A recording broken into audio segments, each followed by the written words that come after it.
there's almost nobody to ask a question, you know. So we learn by making mistakes, then we assume. Then those people who are ahead of us who have made mistakes, we assume that's the standard, you know. For example, you can be at the show and you see an engineer shouting at uh, um, the event planner and saying this is how it must be. So and you're like okay, we're about starting, right? Okay, and you're like you're the prodigy or something, and you just feel if my boss can shout at them. So when it's your turn, you're like, nobody tells me what to do.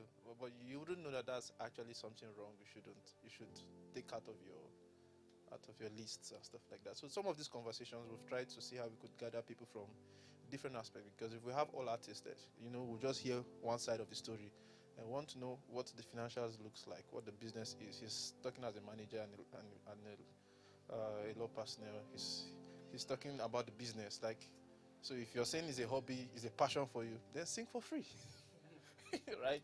So we need to have this conversation so that we know what we are thinking.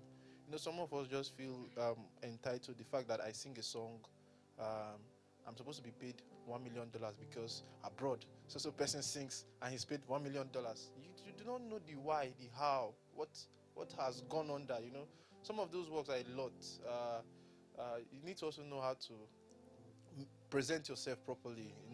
Look serious, and basically do things the right way. And those are some of the things we're going to be discussing in different aspects. So I will end that conversation now, but we're going to start with the national anthem, and Mr. Emmanuel will be taking us on the national anthem. Thank you. This is the second stanza. I hope so. Okay, can we be on our feet?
Thank you so much, Mr. Emmanuel. A round of applause again for Mr. Emmanuel.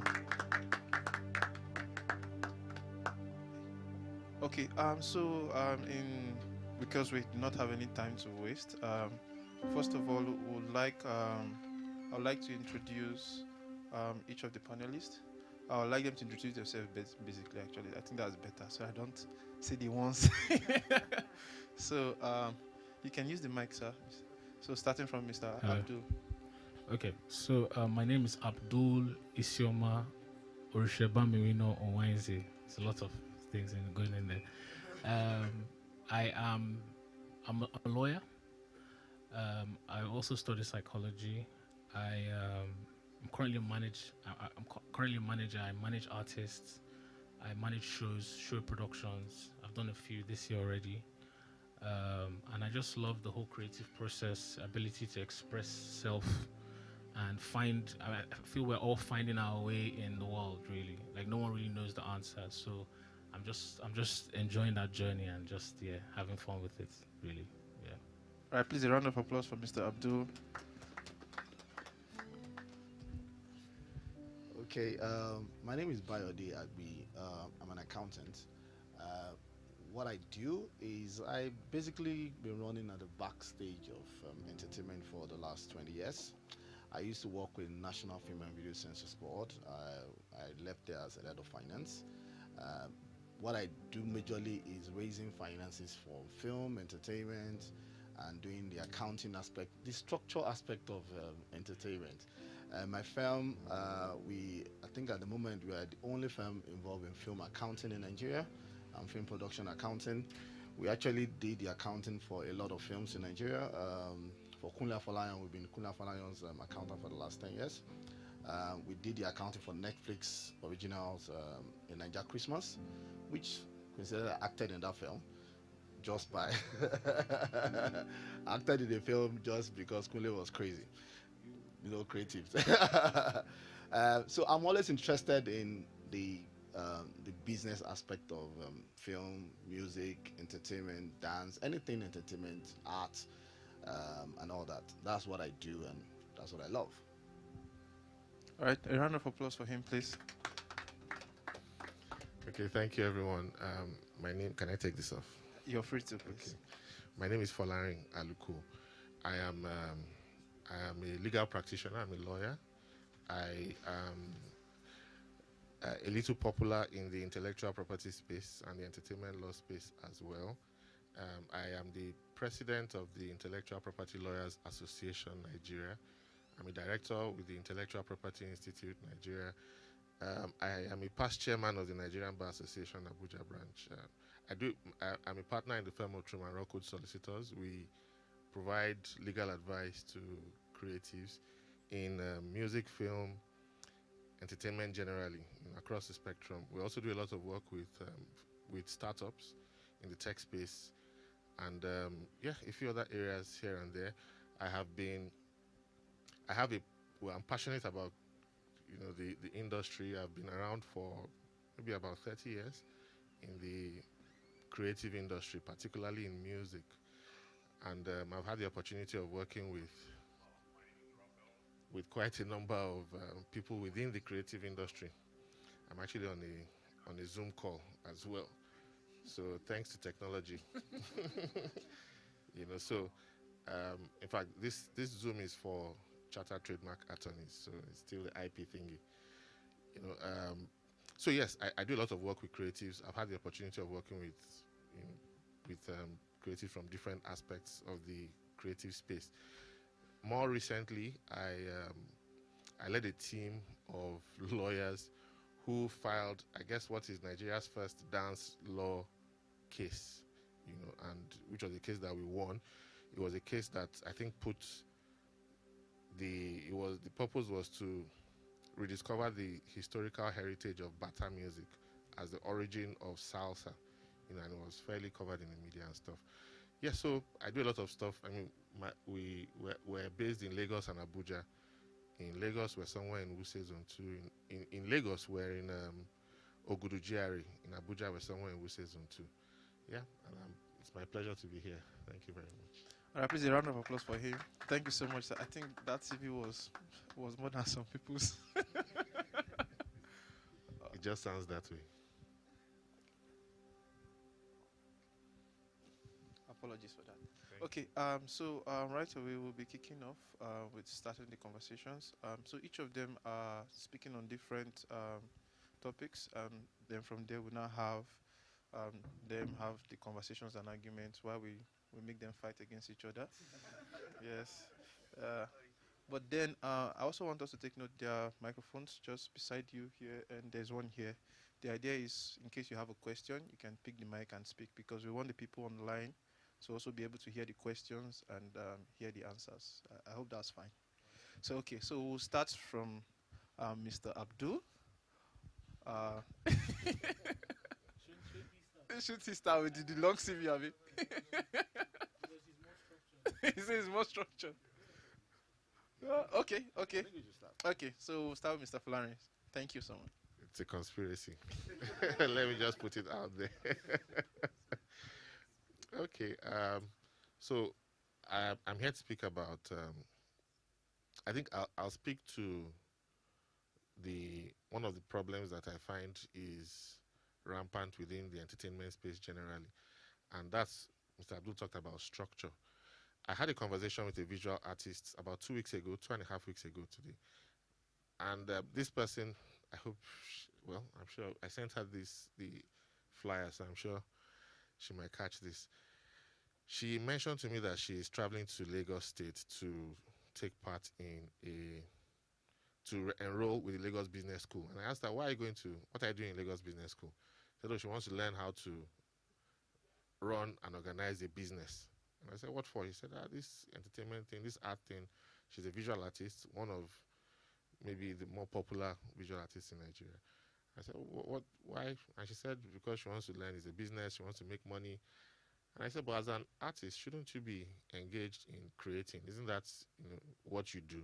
Why are you going to learn business? Why not set up a structure that puts you at the center as the creative point, as the production point, and then you have your business, you have your team.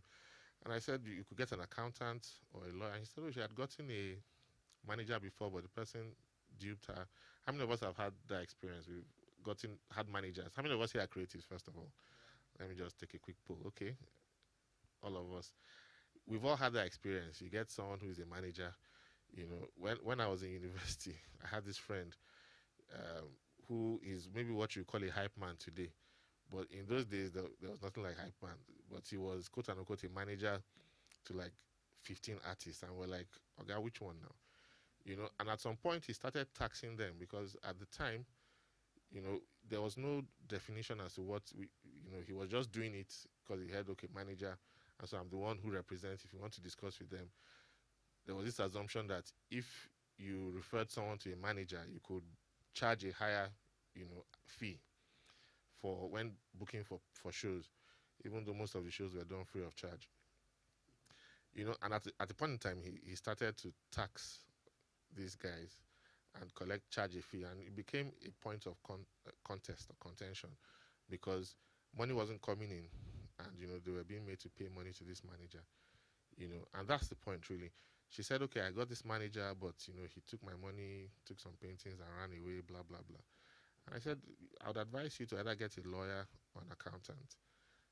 Why? Not because we're special, and I think we have 2 lawyers and an accountant on this panel, but because lawyers, for example, are subject to professional negligence. We're subject to what we call the rules of professional conduct.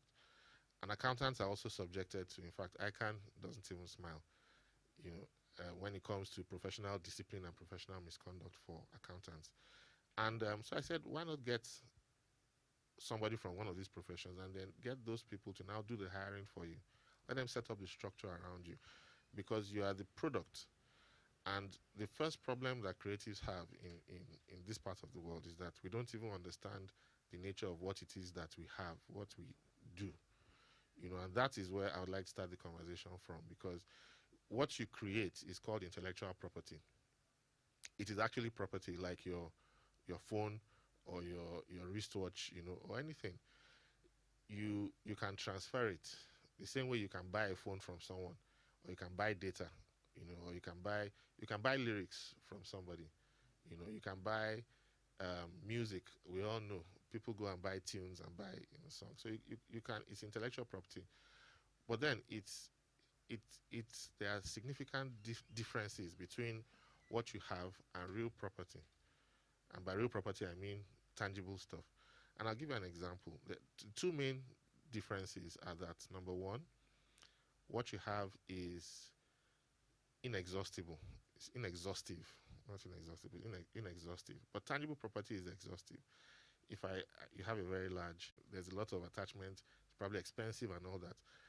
But you hear people in the creative industry, someone takes their song and say, well, I'll get another one. Or for the Christians, God will give me another one. And anyway, that's about that. But the idea is that, number one, we don't understand the nature of the product that we have. And that's why you'd have somebody who is a visual artist saying that, I want to go and learn business. Because that person doesn't understand that you are the factory. You are the production point. You are the one who is creating the goods that others need to sell. And the truth of the matter is, without this structure, without having a structure around you, like a proper business, you know, we will continue to make the same mistakes that we have made for the past 30 or 40 years. And I'll explain why. As a creative person, you cannot be your own marketer, your own accountant, your own lawyer, your own public relations person, your own PA. It wouldn't work. It doesn't work. Things don't work that way. And so we explained to this person, myself and my partner, and she finally agreed. But she said, but this Lagos Business School, I'm going there. And she has gone there. She resumed last week. But it's important that as creatives, we must understand that it's a business, and business gives you what you put into it. Social media has kind of given us this sense of, because it provides direct access to the market, it has given this false sense of, oh, I can do everything on my own. The truth is that that's not the people who are really making it. I mean, the real social media influencers, have a very huge team that they're working with. There's always a structure. Nature responds to structure, and what is that structure? What does it mean? It means that, one, you should have at the back of your mind the idea that you are a producer who is making a product. And so as a result of that, there's a value chain in which you exist. Or, as a producer, you exist as part of a value chain. And every component of that value chain exists to put money in your pocket or stop money from going out of your pocket. And so, for example, the first thing I would say is, number one, your product. You have to secure your product. So if you're, depending on the kind of intellectual property that you create, if you're a singer, copyright, trademarks. If you're, in the tech space, if you're a techie, it's, patents, trademarks. But because today is World Music, well, we're celebrating the World Music Day, and this is a Make Music conversation. I will assume for the purpose of this conversation that we're talking about music. And so I would say the first thing you need to do is your copyright. Ensure that you tidy up issues of ownership, and as a what's it called? As a creative, you cannot be your own lawyer. It's lawyers are trained to do this thing. We're trying to make that knowledge accessible and available to everybody, but as we speak today, it still resides largely within the realm of lawyers. And so it's important that you should have a lawyer, or at the very least, know this to accountants. An accountant, if you can't get a lawyer to start with, but you must have somebody advising you on the nature of the property that you're creating. Many people in the industry have made mistakes. Look at Two-Face, and there are people who continue making mistakes. Many examples come to mind. But the first thing, you need to understand the nature of the property, of what you create. And then two, you should put in place a management team. That's the structure that one is talking about, the management team. That management team can then create all the quote-unquote structures that you need. For example, a lawyer, an accountant. Why are these important? Intellectual property has two sides. In fact, it has more than two sides. Let's say for the purpose of this conversation, it has two sides. There's the economic side and there's the legal side. It's legal because you are creating what you're creating gives rise to rights.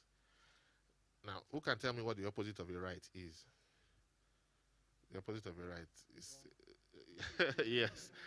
I once met with the Commandant General of the FCT, Civil Defense Corps, and we were having this conversation as Chairman MB, and he said, "Oh, you lawyers are always talking about human rights, but who is worried about human wrong?" And I said, "Don't worry, we will deal with human wrongs and human rights." So yes, thank you, sir. Every right gives rise to a liability.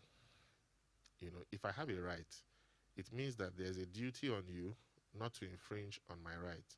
So if you infringe on my right, it creates your duty not to infringe on my right creates a liability for you. So if you do infringe, I can sue you. You understand? Now, the owner of a song has a right against the whole world. Everywhere across the world, has a right against the whole world. Sometime this year, Ed Sheeran There was this case, it's been on for about 2 years. The Shape of You. I don't know how many of us have heard about that particular case. Somebody came and said, his song was "Oh My, Oh My, Oh My," the refrain from his song. But Ed Sheeran's song goes "Oh I, Oh I, Oh I," and he said, "Oh, there was copying," and the court said there was no copying, whether conscious or subconscious. But the point is that somebody sat somewhere, wrote a song, and then claimed that someone somewhere else copied that song. So one copyright in one place created a liability somewhere else that took them 2 years in court, to resolve. So the kind of work you're creating creates multiple, it has ripples, in time and space. And so you need somebody who can advise you on the legal implications of that right. And with social media, these ripples go across the world. Then two, it's economic in the sense that there is an economic value attached to that property because it is property. Property has value. The law recognizes that property is valuable. About 2 years ago, a gentleman filed a lawsuit against the Nigerian Universities Commission and Airtel, claiming that they had stolen his right to a show called Universities Challenge.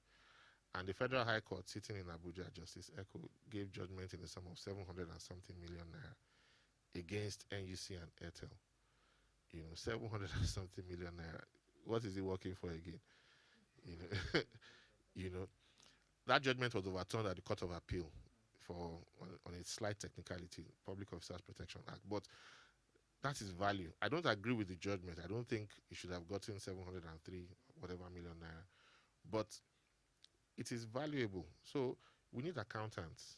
So at the very least, you need to to find somebody that will plug that legal hole and that money hole, because that's what accountants do. They help ensure that our money doesn't leak too much, And then, of course, from there, your team can then grow to include, a manager who actually manages your itinerary.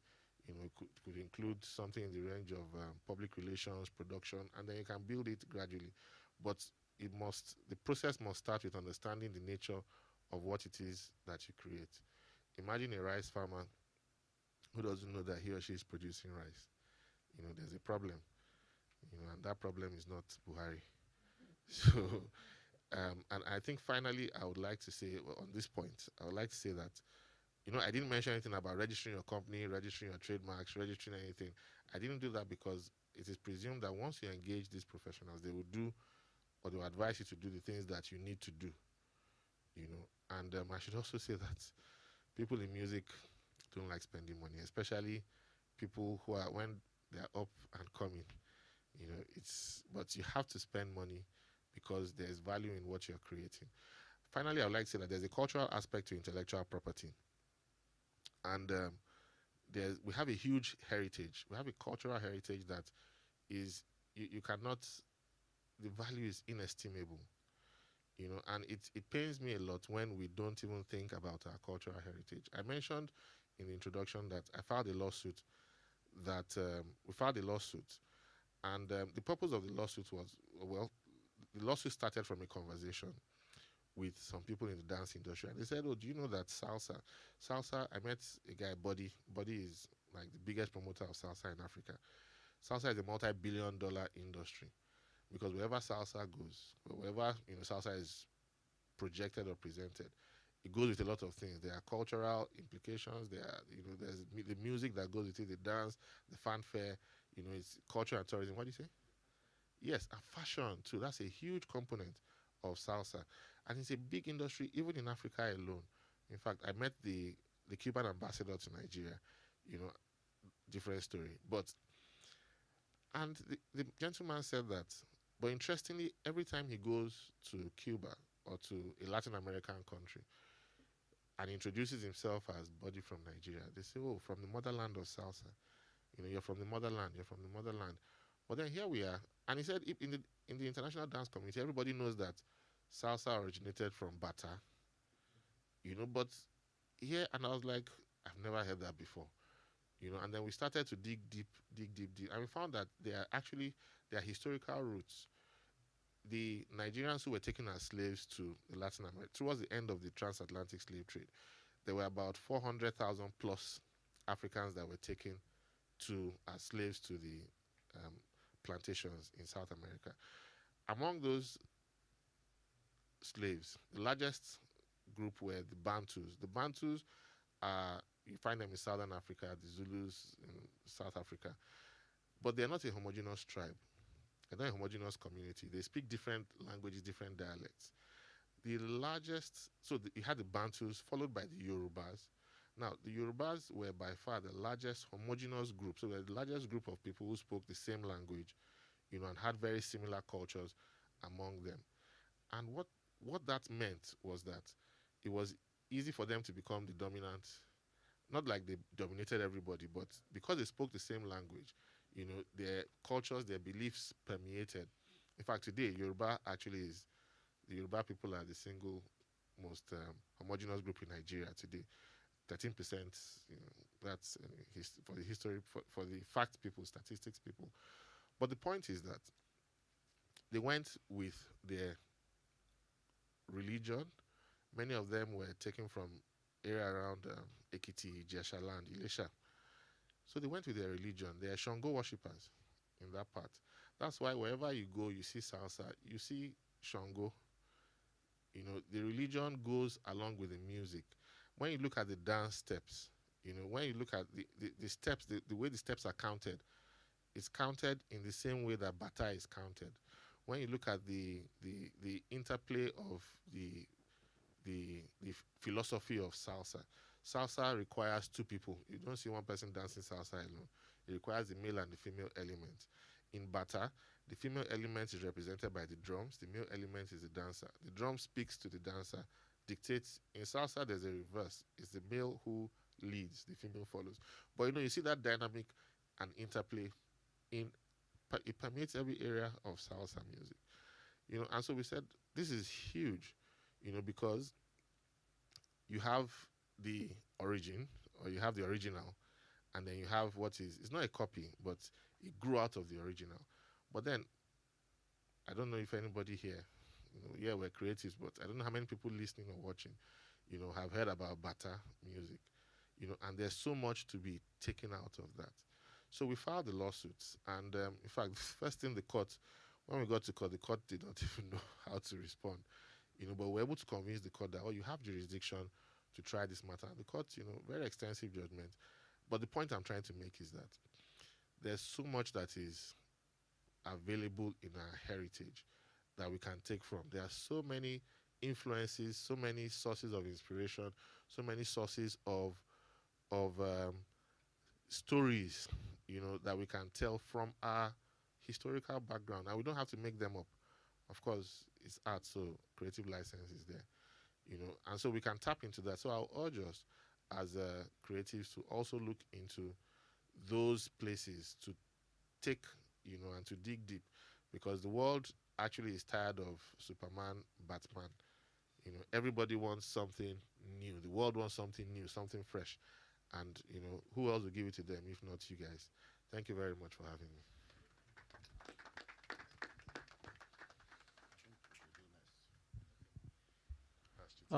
Thank you so much. Yeah, that is. So I think we would have to move to the accountant. 20 minutes. Okay, you want? Oh, okay. No battle, funny enough. Funny So, enough, the structure 20 of my, minutes, please. yeah. So, the structure of my conversation was sort of shaped towards yours, but I wanted you to talk first because I knew you're my senior at the bar. So obviously, he's covered most of what I wanted to say, anyways. So I'm going to sort of diverge into something a bit different. I'll speak more about we as artists and people, right? And us sort of understanding self and bringing ourselves to what we do as an artist. So, you've spoken about your ability to sort of register your company, your work, your intellectual property, which is something that he really speaks about. I feel like it's very important, but I feel before we talk about all these concepts, is the whole idea of yourself, the foundation of yourself as a person. Understanding concepts like boundaries, understanding the concepts of emotional energy, concepts of decision making, how all these things, they all come into play in terms of who you are as a person. If you don't have yourself sorted, then all these things, they wouldn't really work for you. All these things are tools in a sense. So when I speak of boundaries, I mean, what am I really talking about? I'm talking about your ability to hear no and say no. I did this training with the British Council a few months ago, and we're talking about how artists, they don't usually sort of go out to ask what am I trying to solve in the world. They think of their own craft, their own art, and then they sort of try and retrofit it and force it on the world. And the world, they're like, oh no, this is not what I want. Do you understand? So it's like we have to sort of build ourselves, but at the same time, sort of reflect with the world and see what the world is actually about. What what the world needs in terms of being an artist. Um, Boundaries from a personal level, I feel, is also understanding that okay, as an artist, I have to build myself, and I have to sort of move away from all the distractions that comes with the world. The thing about the whole arts profession is that a lot of it's stigmatized to an extent because it's like okay, if you're not wearing a suit or you're not a serious person, then you're not really doing anything. So we just have this tendency of just trying to just chill back and just feel like okay, maybe you just smoke something or do something and then you create art.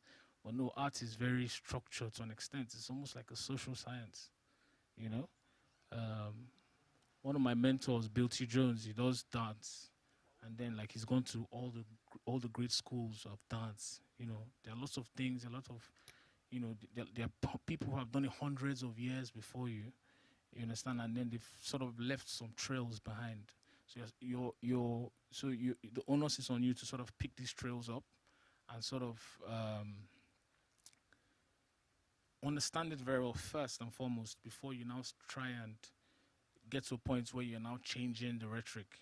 Do you understand? A lot of people will just wake up and feel, oh, especially if you're speaking about social media and how there's a lot of accessibility. People think that, okay, I'll just stand in front of a camera and just talk. But, if what you're saying is not, it doesn't add up, then it doesn't make sense. So then I want to talk about emotional energy as well.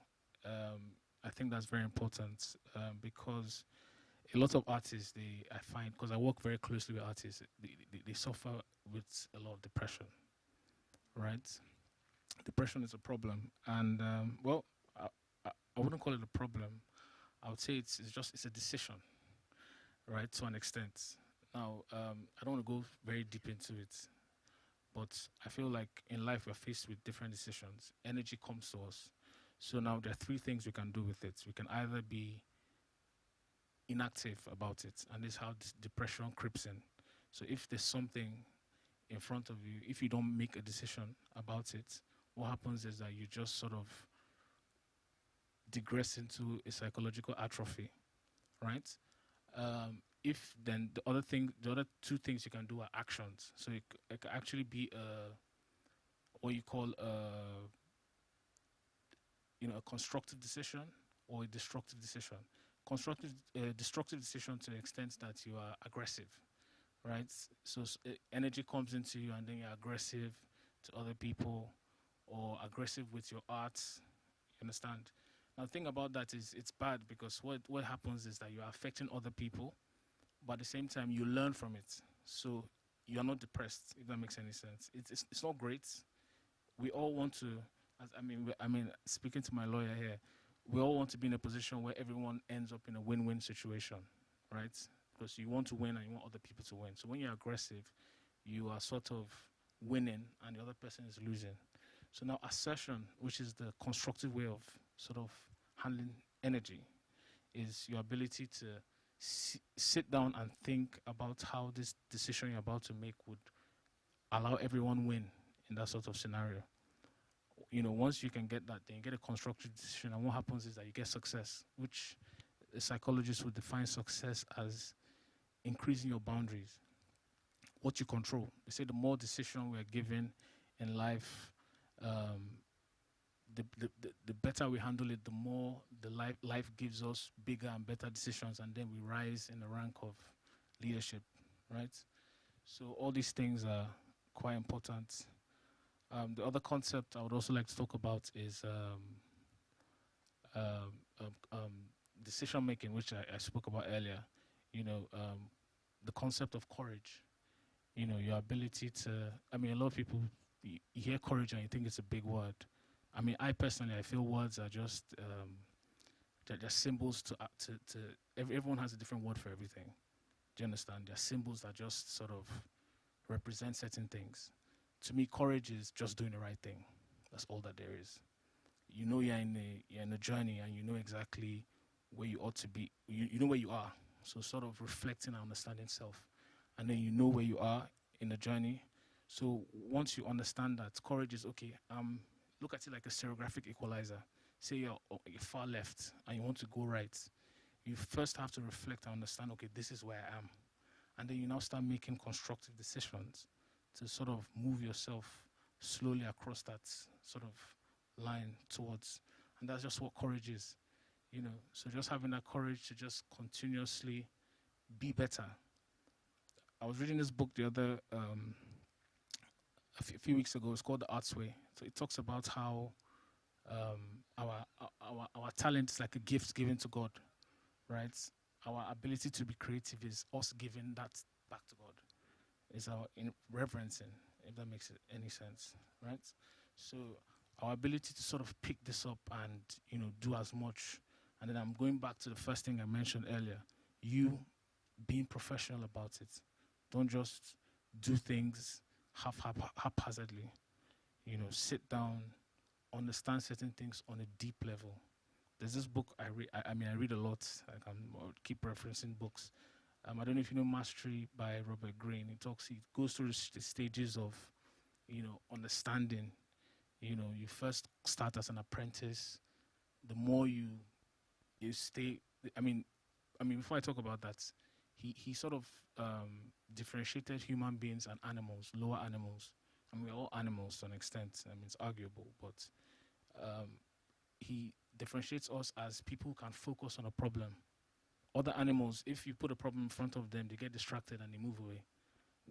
We have an ability to focus on that problem till we solve the problem, if that makes any sense. So that's our distinction. So we are supposed to focus from the apprentice stage to sort of understanding it, and then we get to the mastery by the hours we put. And the thing is, the more you fail, the more you learn. And as long as you are really in that journey, you've made that conscious decision that you want to be on that journey. When you fail, you will find reasons why you failed when you reflect. And then when you pick those lessons you've learned, this is where the wisdom comes in. And then you can now use that wisdom to sort of push you across that line. Do you understand? What else? Then the next thing I would like to talk about is just structuring yourself. So once you understand these concepts and you're on that journey of making sure that you are the best that you can be, then the next thing is just making sure that you have the right structures, the right tools around you. He's mentioned earlier, having a lawyer. It's very important. I'm a manager, I'm also a lawyer. So I feel like that's where I sort of stand out, because everyone who I'm managing, I'm sort of telling them, okay, this is your intellectual property. I actually did my master's in intellectual property. So I always talk about intellectual property and how, you know, how it's important to sort of protect what you have. It's almost like, and I speak about boundaries. Boundaries, when you know, think of it like a container, right? You put things into that boundary. The more strong your walls are, the more you're protective of the gems that you have inside, right?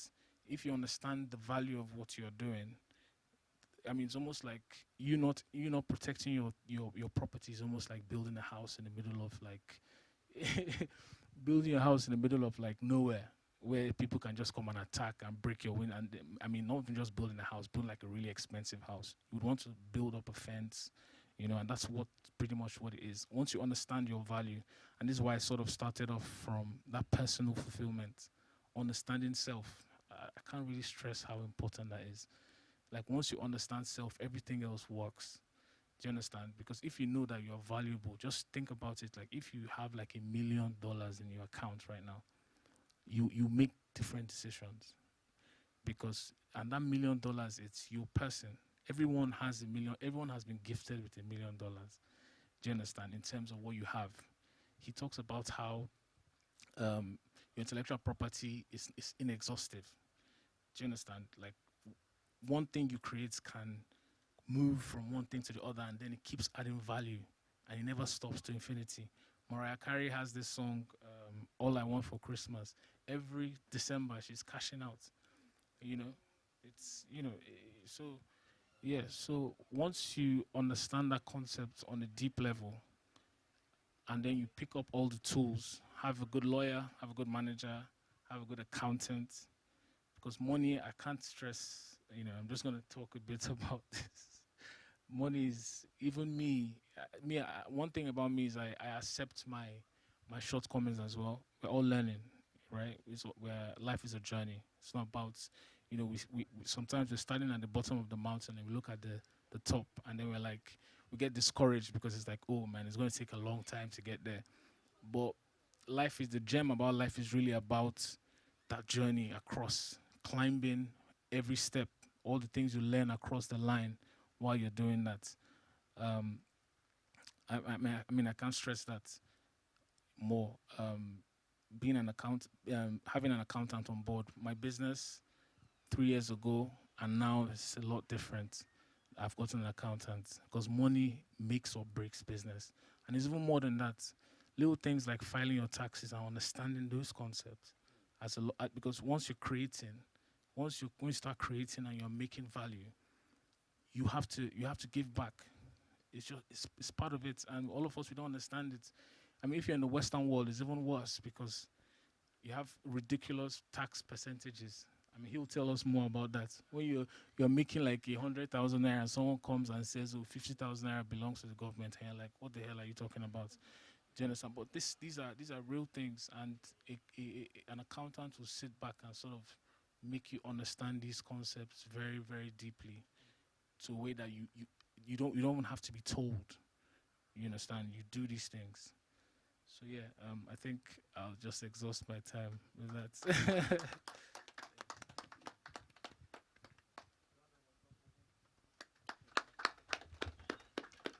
So I think we'll just welcome Mr. Manus. Welcome. Yes. Also, we would have the accountants. Yes, balance the book. I almost thought you were saying, so you have my account number. I'm enjoying the conversation. Both of you have actually spoke a lot about structures and even the fact that what you mentioned about the taxes that relates to entertainment is a whole level of conversation.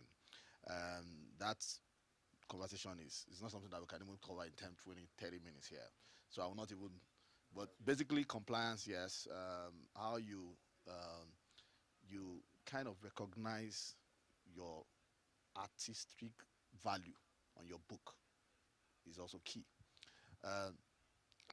Like I said in the introduction, I've been always at the back end of entertainment. Doing the accounting work, doing raising finances for entertainers at various levels. And one of the key things which I'm going to now basically speak about is why does finances not meet creative? Because we speak different languages. The creatives speak their own language in their own word. We, the accountant, finance, we speak our language and we're in our word. And because we don't need creative, I tell creatives, we don't need you, really. We have a lot of other sectors that are more structured that needs us. For you to get into our world, you must be able to speak our language. You must be able to understand the basics of communication with us. That is number one. You must have a structure. I've seen a lot of scenarios where artists, filmmakers come to me and they really want to. Yeah, there are no names. I know you. You've made films, and then we about to raise million for you, and I found out I don't have a company. And you expect me to go to a bank, to go to an investor, special purpose vehicle to raise 200 million for you, and it's going to be paid into your personal account. Nobody will do that. Do you understand? So at the minimum, like you said, and like you like to noted, once you decide, and we had that conversation before we started, the moment you decide that you want to take it as a business, that things that will come into play. When you are doing it for passion and for love, do it for free. Don't bother the world, right? The moment you want someone, another person, to pay for whatever you are doing, it means that you believe you have a value you want to add to me. There are some fundamental journey that you must have taken. Like you said, you must have gone through your personal journey of self, discover yourself, and then come to that realization that my craft is profitable and I can make money out of it. Coincidentally, that's what we named. I named my business. My business name is Pillar Crafts, because we actually we started off basically doing creatives, accounting for creative film and all those things, value of film works and all that. So the first thing you need to do is register a business, trademark your name, and do all those things. Have a bank account to your business. Engage with other people in that name. Because when you come to me, the first thing a finance person wants to see is what has been your track record. What have you done so far? I may ask you basically, show me evidence of shows that have been booked previously and how much you've been paid for those previous shows. And you find you'll be shocked that some people don't even have any record of that. It's funny. It's crazy. But really, I mean, I've been in conversations that you'll be shocked that some known names that have been in the industry maybe for 5-10 years, you've still did every time. And you say to them, okay, yeah, you say you have done this show, you've been with these guys, you've done this. Show me evidence of what you've made in all those shows. And it's only having vague knowledge or remembrance of some of those things. I won't be able to fund that. Thirdly, this is not where the money is, because I tell people distribution is where you make the money. You need to get your distribution right. We're talking music more today. What are the channels you are distributing on? How is that? And that's where the accounting comes in. Most creatives don't really think through distribution. Like I said, I love the fact that you deal everything with your passion. It's good. However, the moment you want to start making a business, think through some of those processes. One of the major key that now brings the revenue in is distribution of your work. What levels are you going to do? What model are you going to adopt? Are you going to adopt the free model of distribution and then make money from shows and concerts and all that and just become popular? Or are you going to be making money from streamings and various levels? And yes, the world has really advanced to the point that there's a lot of platform that you can make money distributing your music on easily. But yes, you need a team to follow you to manage that for you. And that's why you need minimum a lawyer. Now, because some people go into these engagements without even understanding that they are signing out their intellectual property to another person. I've had cases where people come and tell me, oh, this and that, but when you really read the contract, you actually signed out your intellectual property to a distributor or an aggregator. Do you understand? People don't really, and I think some musicians got it wrong initially when they used to give people their musical videos to put on YouTube. Later on, they realized that they now started having their own music channels, putting their content there themselves. But some content that they've given out previously became an illegal matter, because once they put it on, YouTube strikes out those other. It's actually a content, but it's on another person's channel already, because it gave the right to the person to distribute. Some things and on Apple Play, on Boomplay, find out that the artist doesn't own the right to those things. So it's important you get that right. You get that structure right. You get the your distribution right, and you get the accounting of your distribution very right. What do I mean by accounting of it? Most people have an idea of how much they're making. That's sadly, most artists can't tell you how much they are really making. They only have an idea of okay, and I think also the way we had a conversation when we were starting concerning how artists perceive reality and how they live in reality. Um, yes, yeah, you can indulge in a lot of things, not sleeping, smoking, drinking, and all those things, but some things are you should be mindful of them. One of them is how are you doing as a business? Because as an artist, you are the business, you are the producer. Do you understand? You are the balance sheet of it. What your net worth is what you're able to create and not what you're able to bring in with that creative process that you have journeyed on. If you don't have an estimation of that or you don't have an idea of that, you may not really get it right. And that may inform some decisions you may take. Like you said, just rightly said, in terms of understanding what your worth can also determine the kind of collaborations you go into and the kind of platforms that you showcase your talent and all that. But because some people don't do the basic accounting of their business, the music business, they don't really know what they should do and what they should not do. Now, a lot of people come into the business with a lot of ignorance.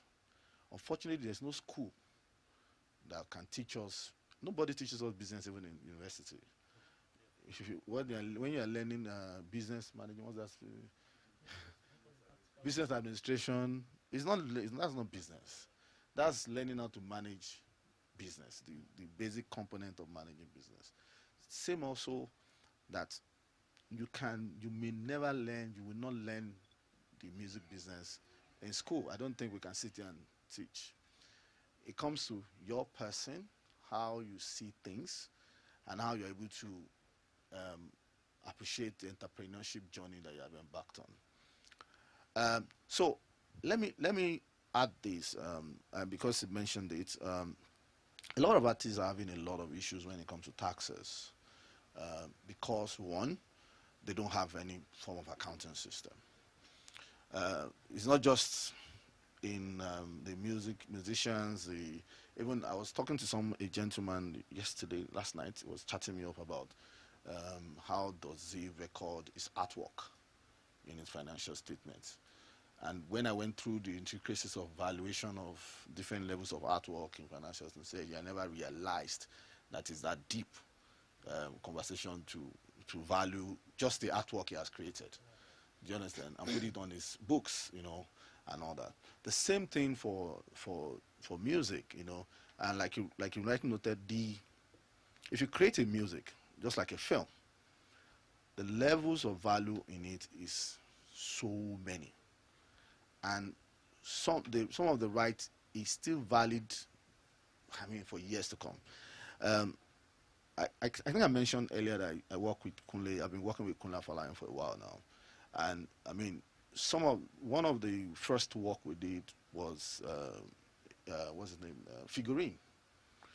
Until today, there are still rights of figurine being sought for different markets. Do you understand? Ayinla just went on Netflix recently. Ayinla has been around for 2 years now. We've exhausted the cinema drive. Now we're in Netflix, and it's going to go to other platforms. It means that Tunde Kelani can keep taking out that rights at different levels for a very long time. The same thing for music. Because in Nigeria, what I see most times is artists restricting their rights basically to performance. When you make a music, you create a lot of things around it. And that's why I love the way I mentioned earlier. One of the people I kind of study how they make the journey is Jay-Z. He has turned, and 50 Cent, they've turned music into a whole value chain of business. So when they're making an album, the album is made in such a way that there are clothes that come with it, the album. fashion that come with that album. You understand? There are shoes that come with that album that people you see. It may not market to you consciously, but once he's wearing it on the album cover, he's wearing to the shows, people basically, I mean, Kanye has also shown us how that can become an iconic thing with his own clothing line becoming as big as it is. So those are the things, but to Nigerian artists needs to come to that level of understanding of that the fact that, and I tell people that I had some Kenyan guys coming to Nigeria recently, and they were so excited about the numbers that we have, you know. And one of the guys was telling me that Kenya, Lagos State is the population of entire Kenya. So, to him, if he's able to break into Nigerian market, that we take for granted, do you understand? He has conquered the entire Kenya and Uganda. And we take that population for granted, you know. It's easy for a Nigerian music to stream 1 million views. Very convenient. I don't know if you have noticed it. It's very convenient. How many Kenyan songs have streamed 1 million? Even the Ghanaian song that will stream 1 million, you notice that it's Nigerian that made it popular. What's the name of this guy, that black prophet? What's the name of that guy that sang the song recently? Black Pharaoh, Black Sheriff. It was Nigerians that made the song. That became an NBA matter, you know, and stuff like that. So we have that population. What is lacking is distribution, organization, management that most artists don't consider in their journey to the business of music. And I said I went this because I always tell creative, there's a reason why it is called show business. It is not called show play. There's a business behind all the shows. If you've never considered or have not migrated or morphed to the part of the business of the show, you are joking. Enjoy your show and laugh about it, and you know, get the popularity. You will be begging for insurance maybe one day and say I need and we are seeing it every time, right? That artists haven't been popular for 10 years. He needs roof over his head. It's because some of them have not followed some fundamental basics, you know, of business. You know, it's sad, but that's what it is. It's sad, you know. Most times when I mean, it's common. It's more common. In fact, it's more common in I think the film industry. When you have seen somebody very popular, you find out that he needs 100,000 naira, and people are doing donations for him, and you're wondering what at all that years John. There's some is waste, like also because people don't manage their business very well. I tell you that some people actually have made a lot of money but wasted it. So it's important in the final note that you take the business of music very serious. One, get structured. I mean, open, make sure you have a business name at the least.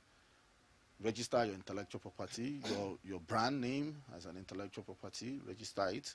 It doesn't cost you a lot. I think it's about 60,000. In fact, you can make it a condition for anybody signing you on. Do you understand? You can make it a condition and say, okay, if you're going to sign me on, this is by part of my conditions. You must register me. Yeah, you may not have money. Do you understand? But you can make it and say, okay, if you are going to get me on board, get me registered, get me my intellectual property right for these classes, you know, get me a lawyer. Usually, most asset management company have a lawyer that can. But there's no harm for you to have somebody for yourself. There's no harm. It doesn't cost you a lot. Whenever an agreement is given to you, don't rush to sign. I was reading something that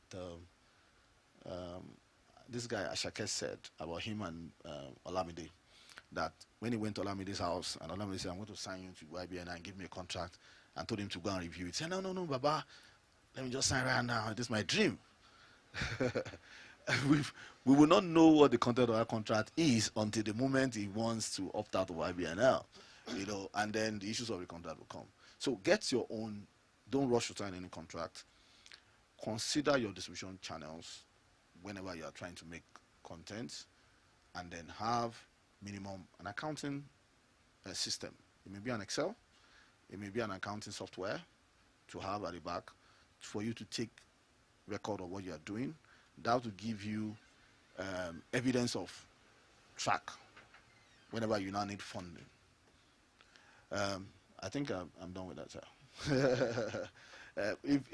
I think maybe another time we could converge again to talk of the taxes that relates and how issues of tax relates to music, business, and artists, and financial statement and all that.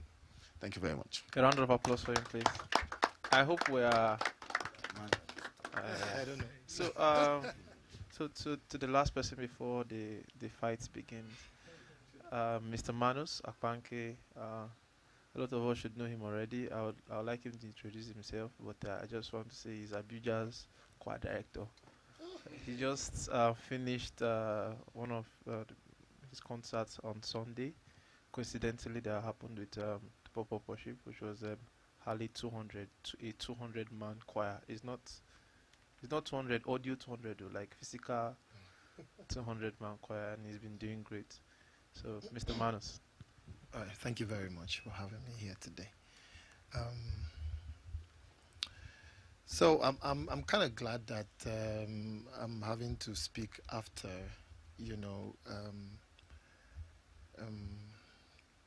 all the other facilitators or speakers, because it just helps me. It's already helping me create a platform to start on. We live in a generation that is largely spurred by passion. We are easily excited about how we feel about ourselves. Beautiful thing, believe in yourself, you can make it, and all of that stuff. The challenge, however, is that a bunch of these people, a larger number of these people, have no base, no B-A-S-E, no structure, nothing that is holding them from the under. So, yeah, I hear now that what is trending is that we don't want structure, we don't want structure. We don't want structure. I'm hearing that in one country like that in Africa where they are saying they are not interested. They've been doing structure since and it's not working. They don't want structure. They should give them a structureless. I don't know. Do you know the country? Now, so the question would be, why is this happening? Why do we have hundreds of thousands of talented people who are going nowhere?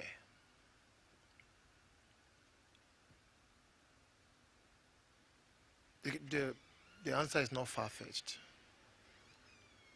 They don't even know how to get to wherever it is that they would have wanted to go to if they even knew that there was a place to go to. Now, let me rephrase that. They know that they have passion. A lot of them, all that there is to the passion that they have is to blow. I just want to blow. I just want to be heard. I just want to be seen.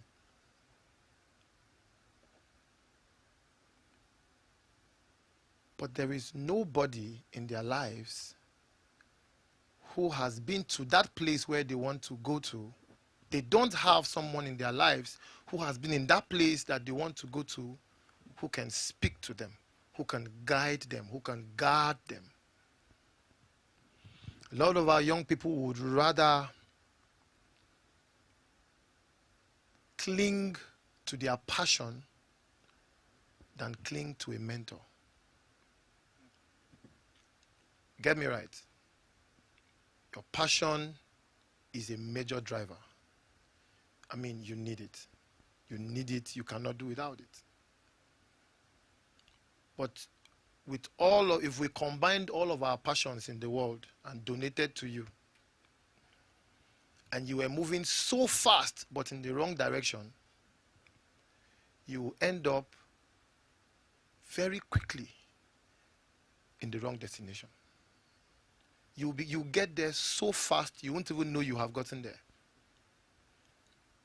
So imagine that I wanted to go to Lagos, but then I entered a private jet that is going to Kaduna. I'll get there so fast, but my destination is not Kaduna.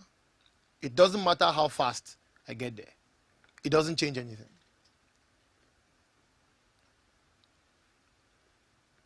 So we don't even know, sir, when you were talking, it's your part I met the most. When you were talking, I'm just wondering, I'm like, do people even know that things like this exist? And the answer is, to a large extent, no. I mean, the first time I connected a friend of mine to the people who distribute my music, and a few months later, they sent him money. Like, this is your royalty or money from the guy wanted to go crazy. Like, this really works in this country? Like, does this, and I'm not, this was not 10 years ago. This was like 4 months ago. This person I'm talking about is a doctor, schooled in Ghana.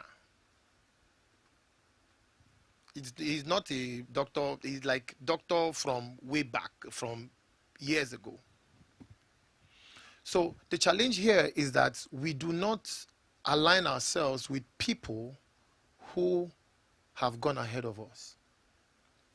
And for every artist, every creative, you need a mentor. You cannot overemphasize the relevance of a mentor in your life.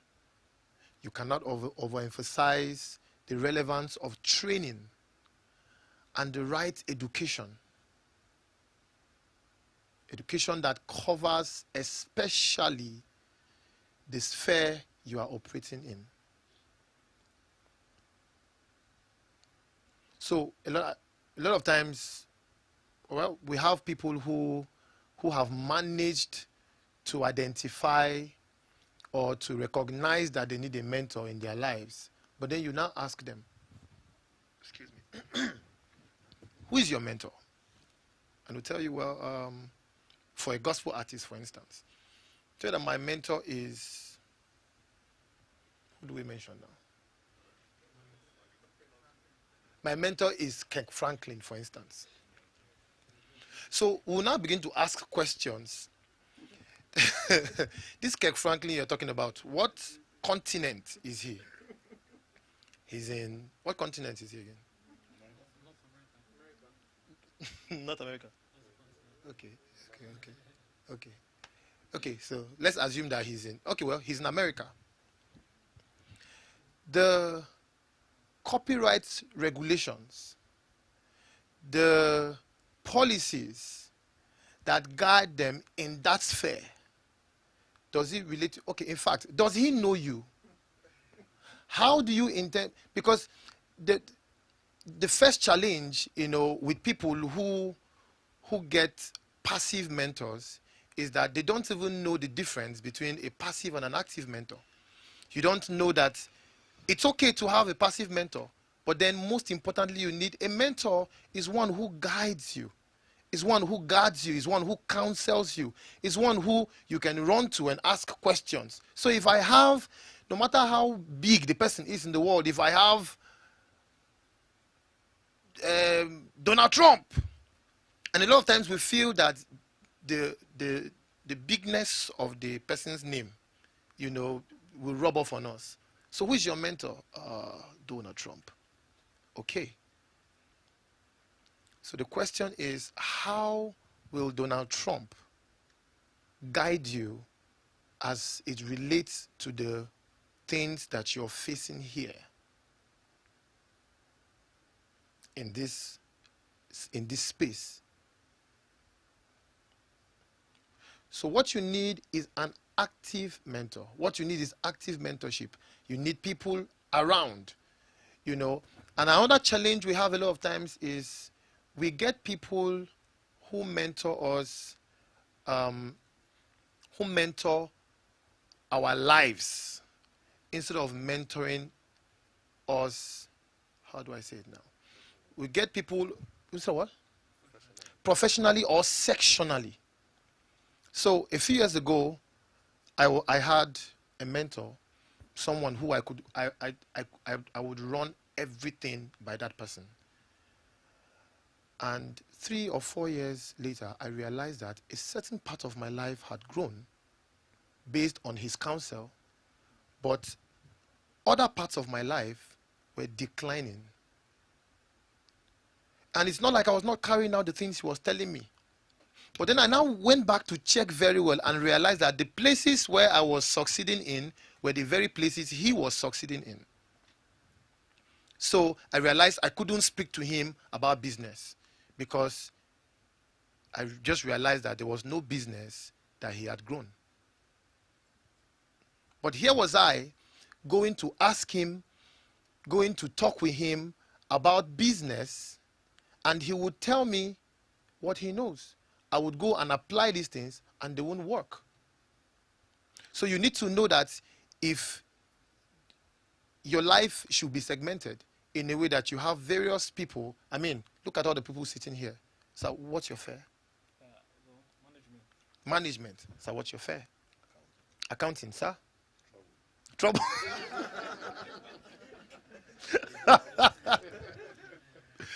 Okay, look at this critically. So these are professionals in different spheres. Now imagine that you just walked up to this man because of how well fed and how nice he's looking. And how, okay, well, I mean, because of how rich he's looking. I'm sure you accept that one.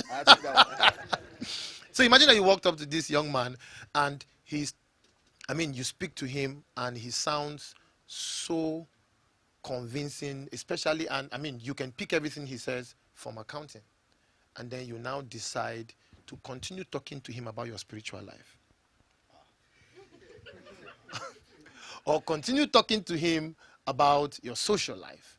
Or continue talking with him about legal things. Now, you see, this man is not uneducated. He has an idea of set of things in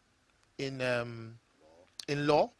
He probably is a Christian and can give you few hints on how to live right if that's what you want. He probably has an idea of where some clubs or some places are around, and he can tell you, oh, if you go to this place you'll find some people and all of that. He will tell you as much as he knows. And guess what? You will grow to the extent to which he knows. So it's your responsibility to find one person who can mentor you, who you can submit to financially. One person who you can submit to legally. One person who you can submit to managerially.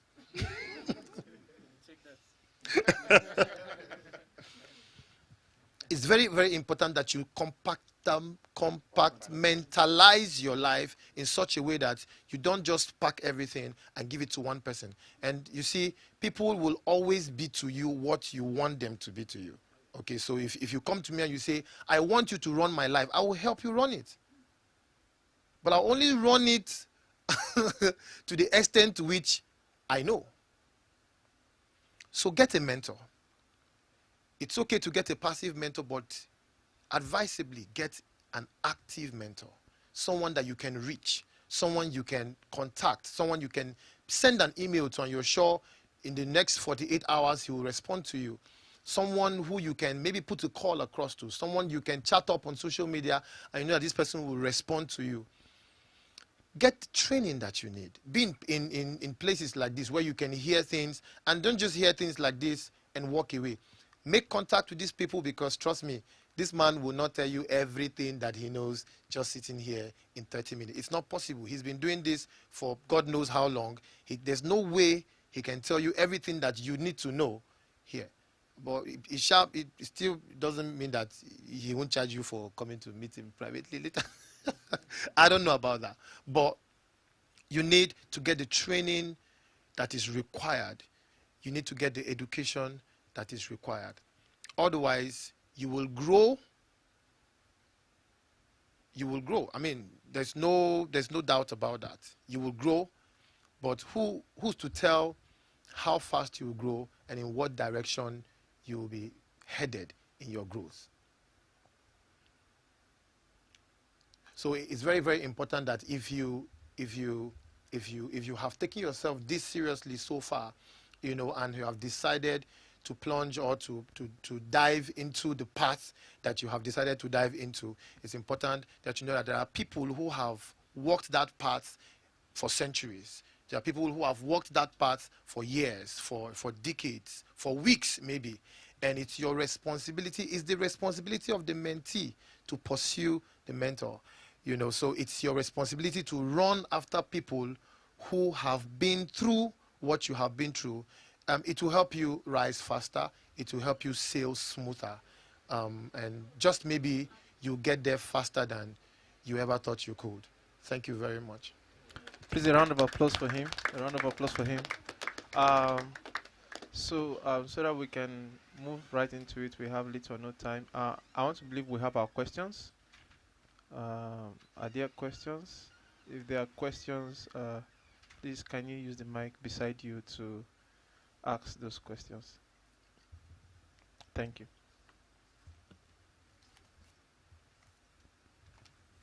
Good afternoon, sirs. All right, so I have a few questions here. I would like to ask them, and some of you spoke about some of the questions I have, but didn't go as deeply as I would expect. So I would like you to speak to me as a novice, as much as possible, who is just starting and trying to get professional for the first time, let's say for the first few months, and be as practical as possible. All right, my first question is, how do you as an artist, or how does an artist protect his or her music as an intellectual property? Yes, he said that passively. I have about 3 questions. Should I go through all of them at once or get replies before? Okay. So yes, that's to you, sir. And my willingness to ask this question is because I want to understand how to protect what the world owes me, but as it regards the services I'm offering, my product I'm offering, and how they return back. Question 2 goes to you, sir, as regards accounting. But you said something. You sounded like you were not going to dwell on this, so I hope you can. What are my dues to the government? You said something about taxation and all of that, and I've spoken about what the world owes me. I should give to the authorities. The Bible talks about giving unto Caesar what belongs to Caesar, and there's the structure that the entertainment industry, the government puts in place to make things work. I believe that if I'm right, if I'm paying my dues right, somehow the universe favors me eventually, right? So that goes to you, sir. I hope you can shed more light on that. Then, sir, to you as a manager, how does an independent artist get investor? Yesterday, I was on the radio interview with Uncle Bash, and we briefly talked about. We're talking about this event actually, and one of the things I talked about was as an upcoming or as a young growing artist. One of our challenges is getting people to invest in us and recognizing the value in what we offer as young musical artists. And then, because you don't have the resources independently to fund yourself. Now, there's a tendency for us to run towards record labels, run towards managers and all, but some people have reason, like there's someone, Limo Blaze, for some of us that know Limo Blaze. Limo Blaze is an independent artist. Great man started as an independent artist to a large extent. And some of these guys are making it and will get better as time goes on. eventually they'll need a team, they'll need management and all, but they need resources. So how do you get somebody to invest? Now, if I were to come to you as a middleman, what are you going to look out for in me that will make me worthy enough for you to pitch for ideas, for someone to invest in my product? Thank you.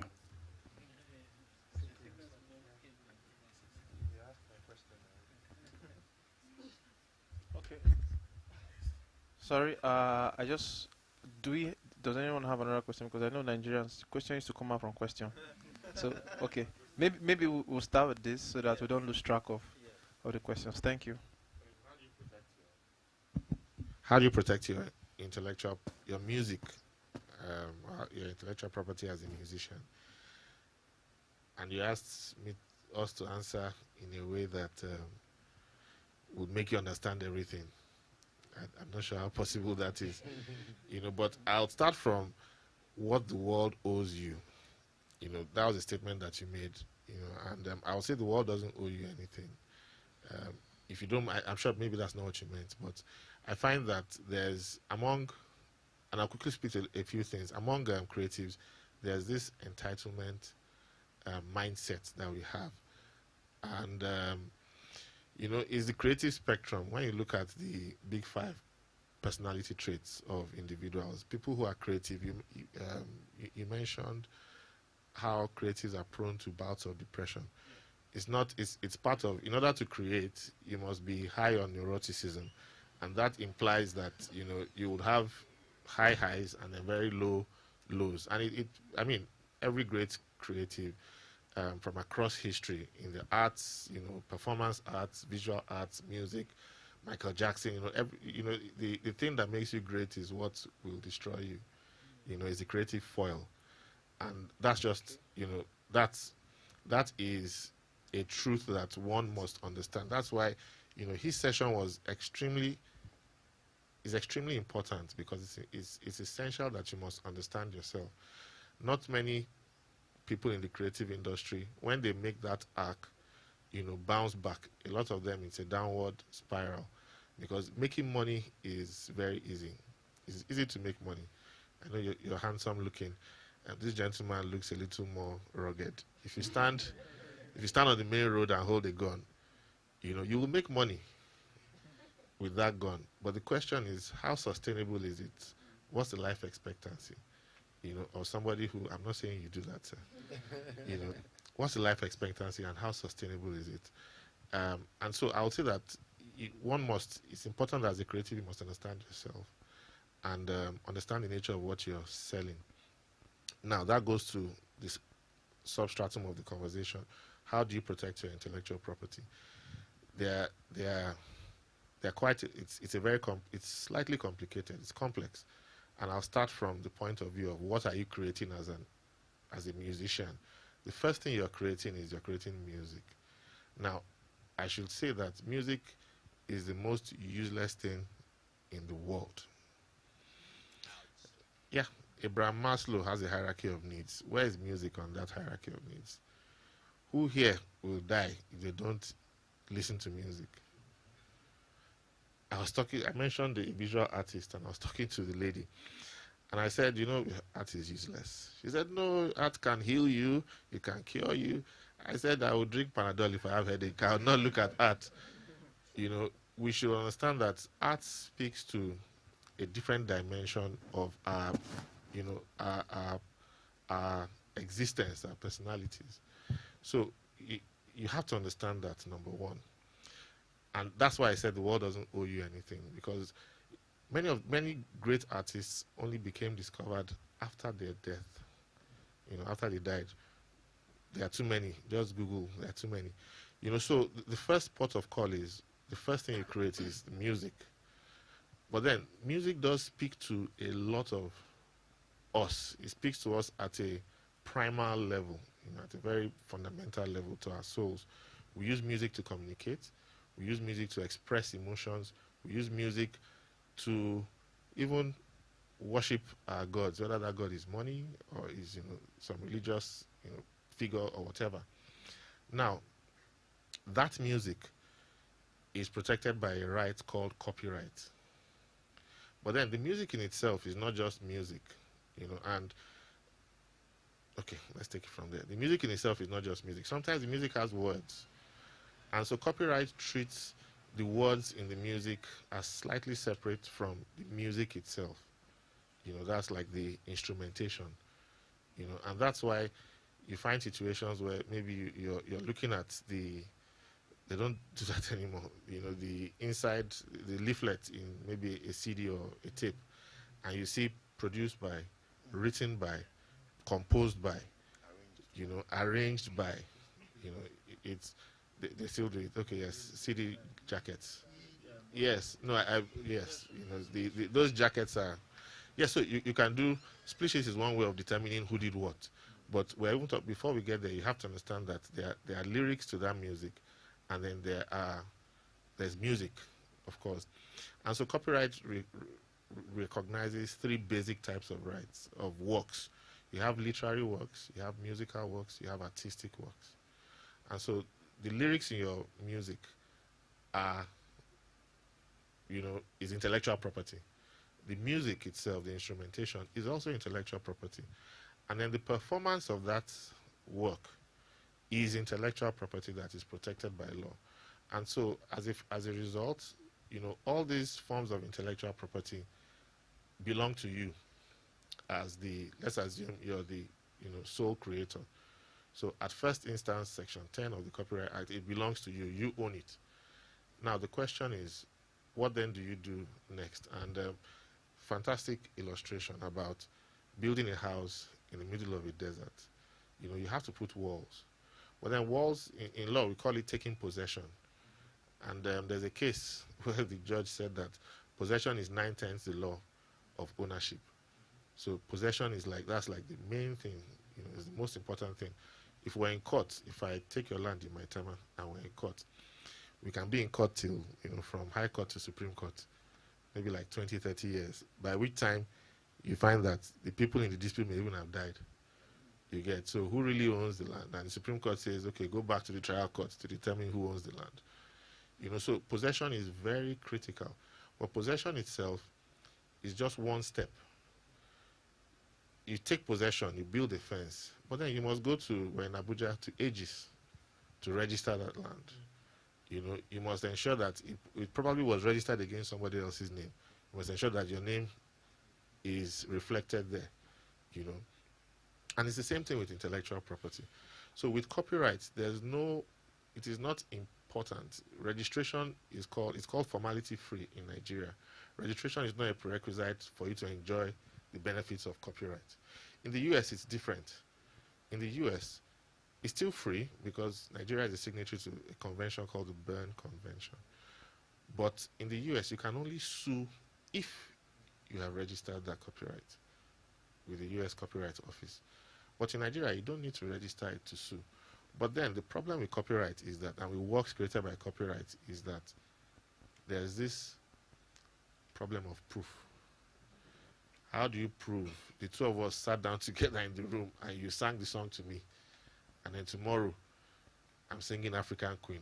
Every year Blackface comes out and says, I'm the one that truly, he hasn't said it this year, maybe very soon, And that's just the truth. The two of us were in the room together. How do you prove?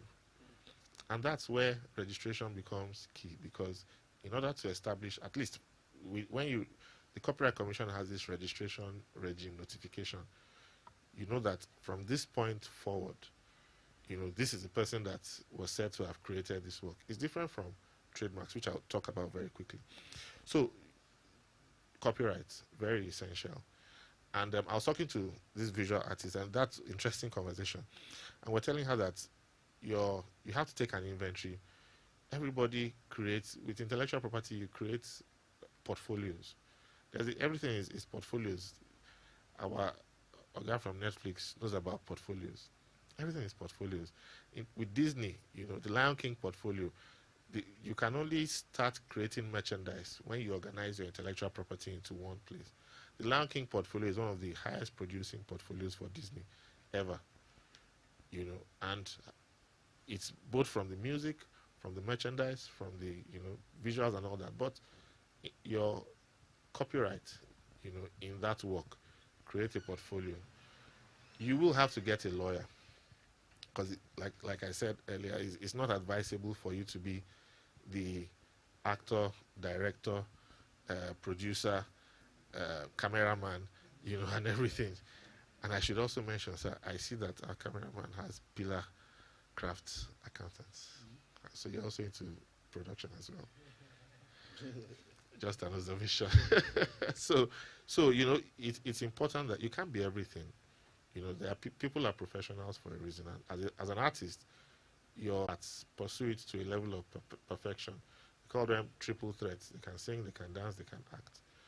So it's important that you recognize that as a musician, you have that. And then there's this, so that's the primary intellectual property. Secondary intellectual property is your brand name, and that's why it's important. You're signing a deal with a record label.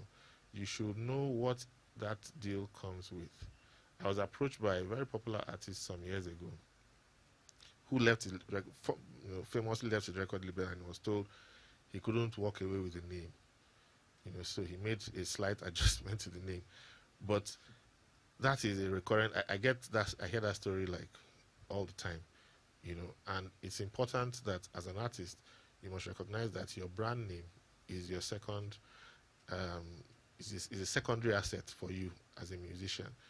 I do audits from time to time with the U.S. Patent and Trademark Office, and Snoop Dogg is, I can mention many artists who have changed their names, but Snoop Dogg is one artist who has changed his name like 1 million times.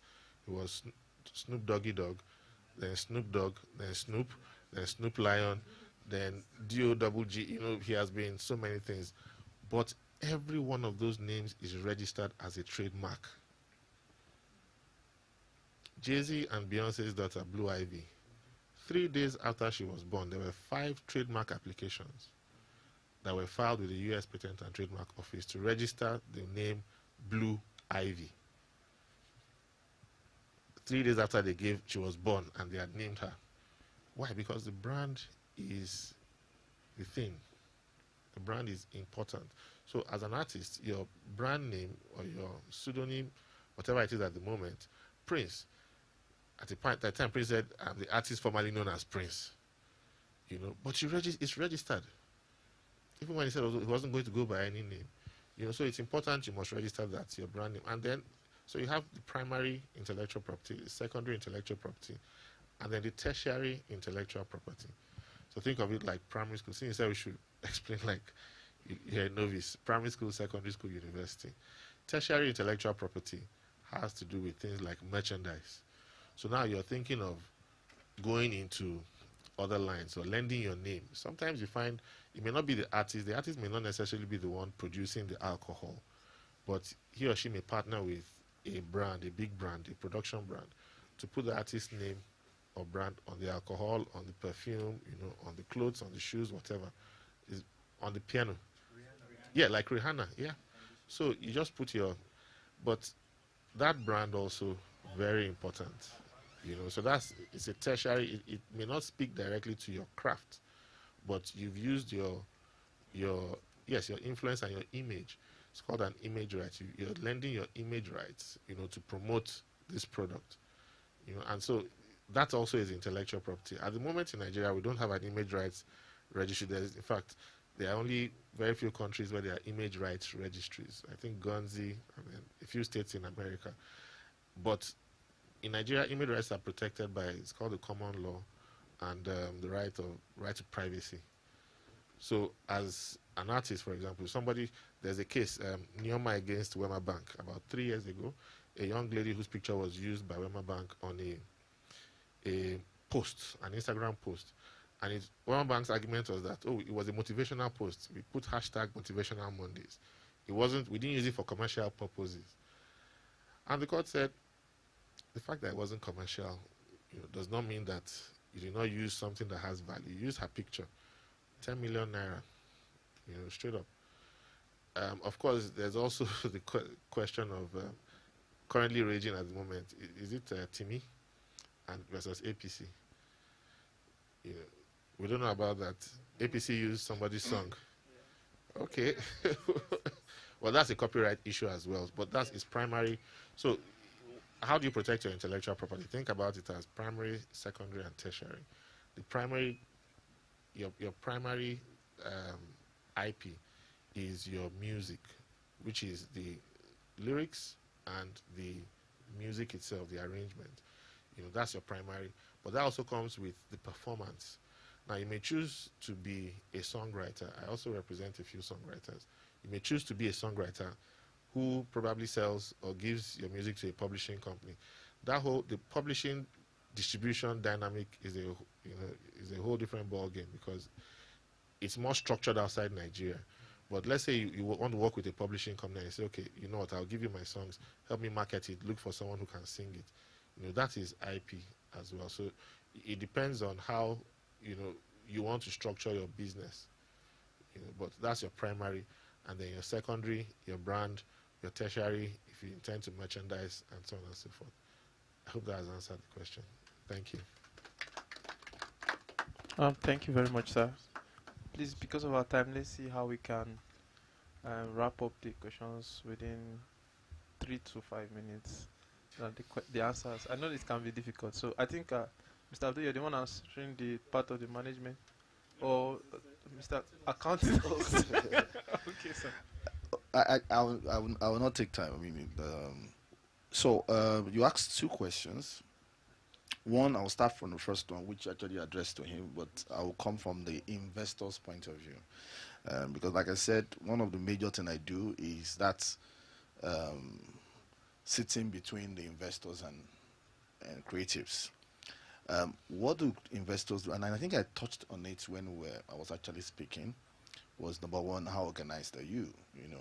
Do you have a company to your name? Like you noted, is your brand registered? How protective have you to your own product? That will give me indication on the fact that you're even serious about your craft. The next one is a track record. What have you done? And that's why I say to creatives, whatever engagement you are having, make sure, even if it's free, that there be a letter of engagement, even if you're not collecting any money. That will show me the fact that, okay, you have done this, you have done this, you have done this previously. And if you have a system to show me what you have earned in the past, that will also good. Now coming from the wanting to invest in you, it means that you have created something that you believe you can distribute and sell for a value. And that's why I even mentioned to the fact that what have you planned, how have you planned to distribute? Most times I get creative coming to say, I want to raise 50 million naira.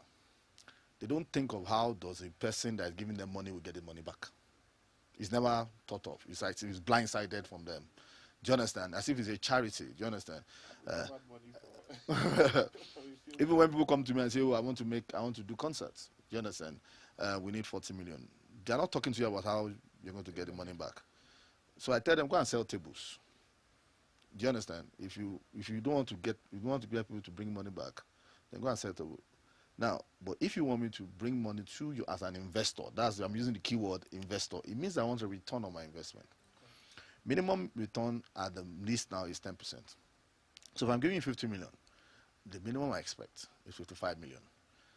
In this case, even if I'm not getting my 5%, 10%, let me get my 50 million back. At least. Do you understand? So don't come and talk to me or give me money. How do you plan to pay me back my money? Okay, as an artist, you plan that, and that's why this record label comes into play, It's futuristic. If you are not a blown artist, it means I will invest time in you, invest money in you for you to be known. Then you start selling in shows. You start selling in your music online and whatever it is. And then we start earning back. So there will be a gestation period where I'm going to invest maybe 40 million, 50 million in you and hoping to get that money in 5 years. And that's why sometimes, again, when artists bail on record labels, it's very, very, very, very, very, you can't imagine it. It's very painful because sometimes, most times I invested so much in you. And unfortunately, they can't even value you to put you on a balance sheet. You are not. They can't value it to put on balance sheet. They just have a cost sheet where they are spending all the money on that artist. And so those three things are very key. One is your structure, how you protected your own intellectual property, and three is how you plan to distribute or return the money that is even invested in use. If you have those clearly laid out, it's easy to approach anybody on funding. Be clear on what you want to use the money for. Be clear on how the money will return. Because again, when creative come, it happens a lot in film industry and even creatives, music, when they want to raise money, when it's time to account for the money being spent, they don't want to be transparent. This is how we do it. Just give me that money. I can tell how many films said that we have closed down because of that. Wow. I'm telling you, when they come, I just say to you, we need 5 million. Okay, for what? We budgeted 5 million for the cameras. I said, I agree.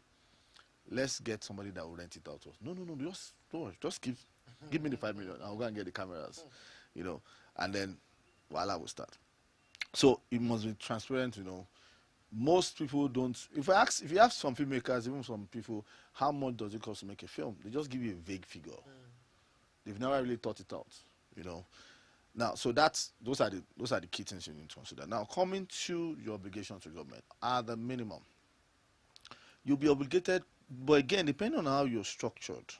Again, that's why speaking to somebody that has understanding of accounting and financing in film, entertainment, and all that is very critical because, again, it's a specialized field.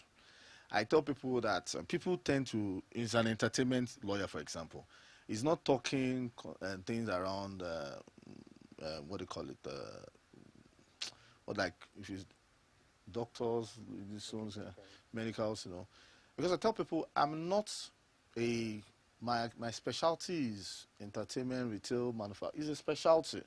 If you come to me and say you are a medical, an hospital, for example, I can't account for you. I don't know how to do it. Do you understand? I have the ones that I've specialized on. So, depending on how you are structured, there are some taxes that will apply. But take note of these taxes. One is VAT.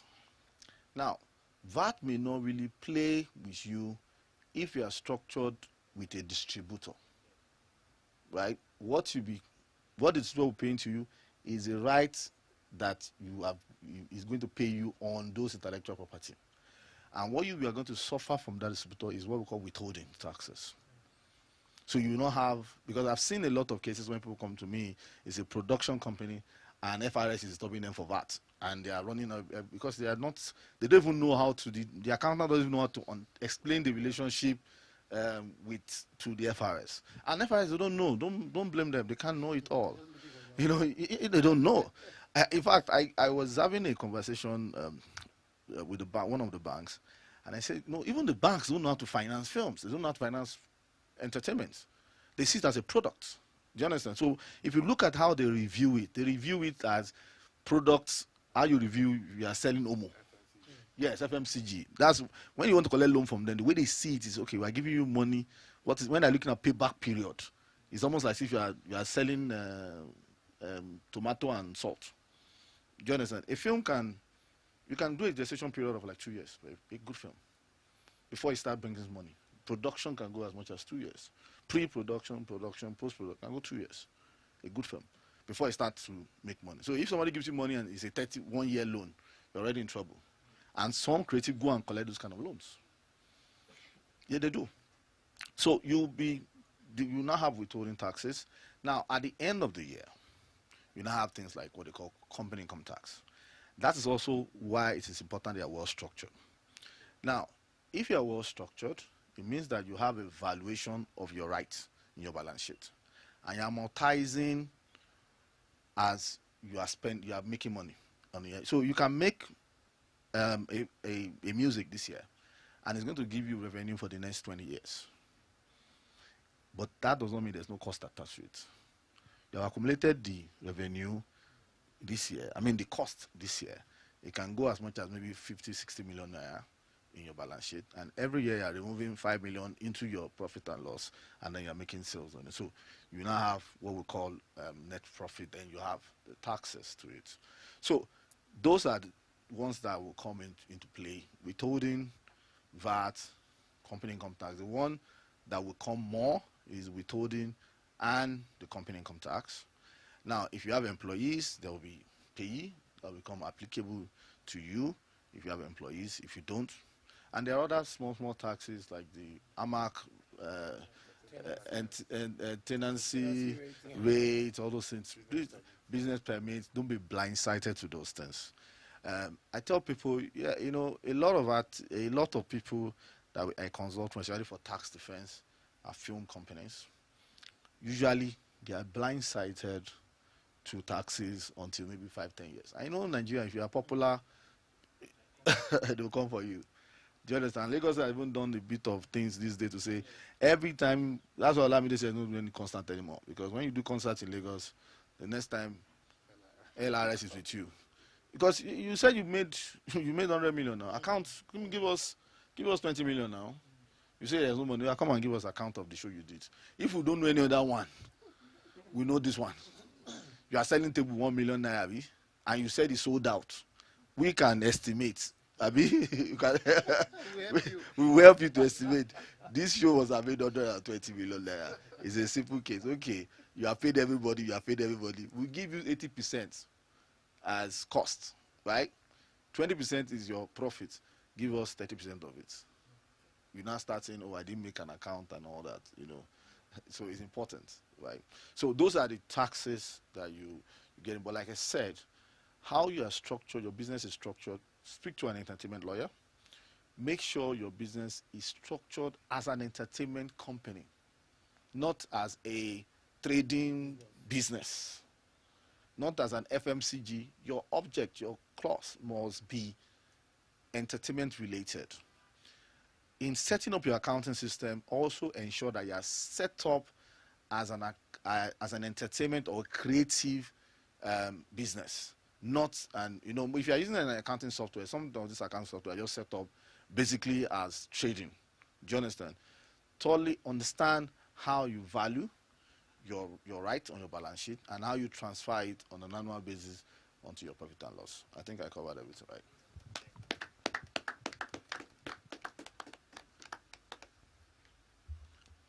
Mr. Abdul, I don't know if you want to. He has covered.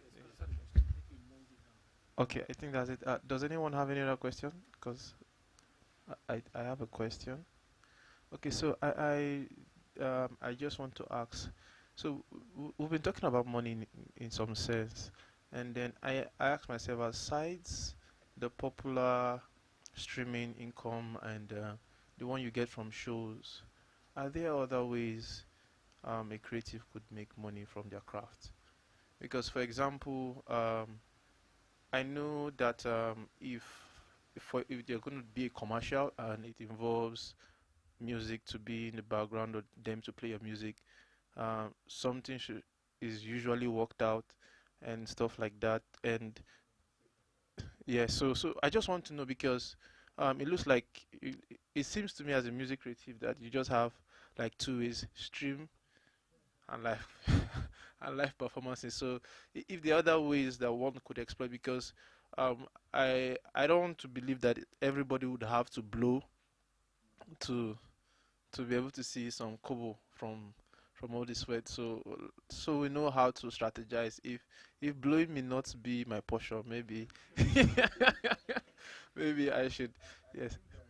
At several,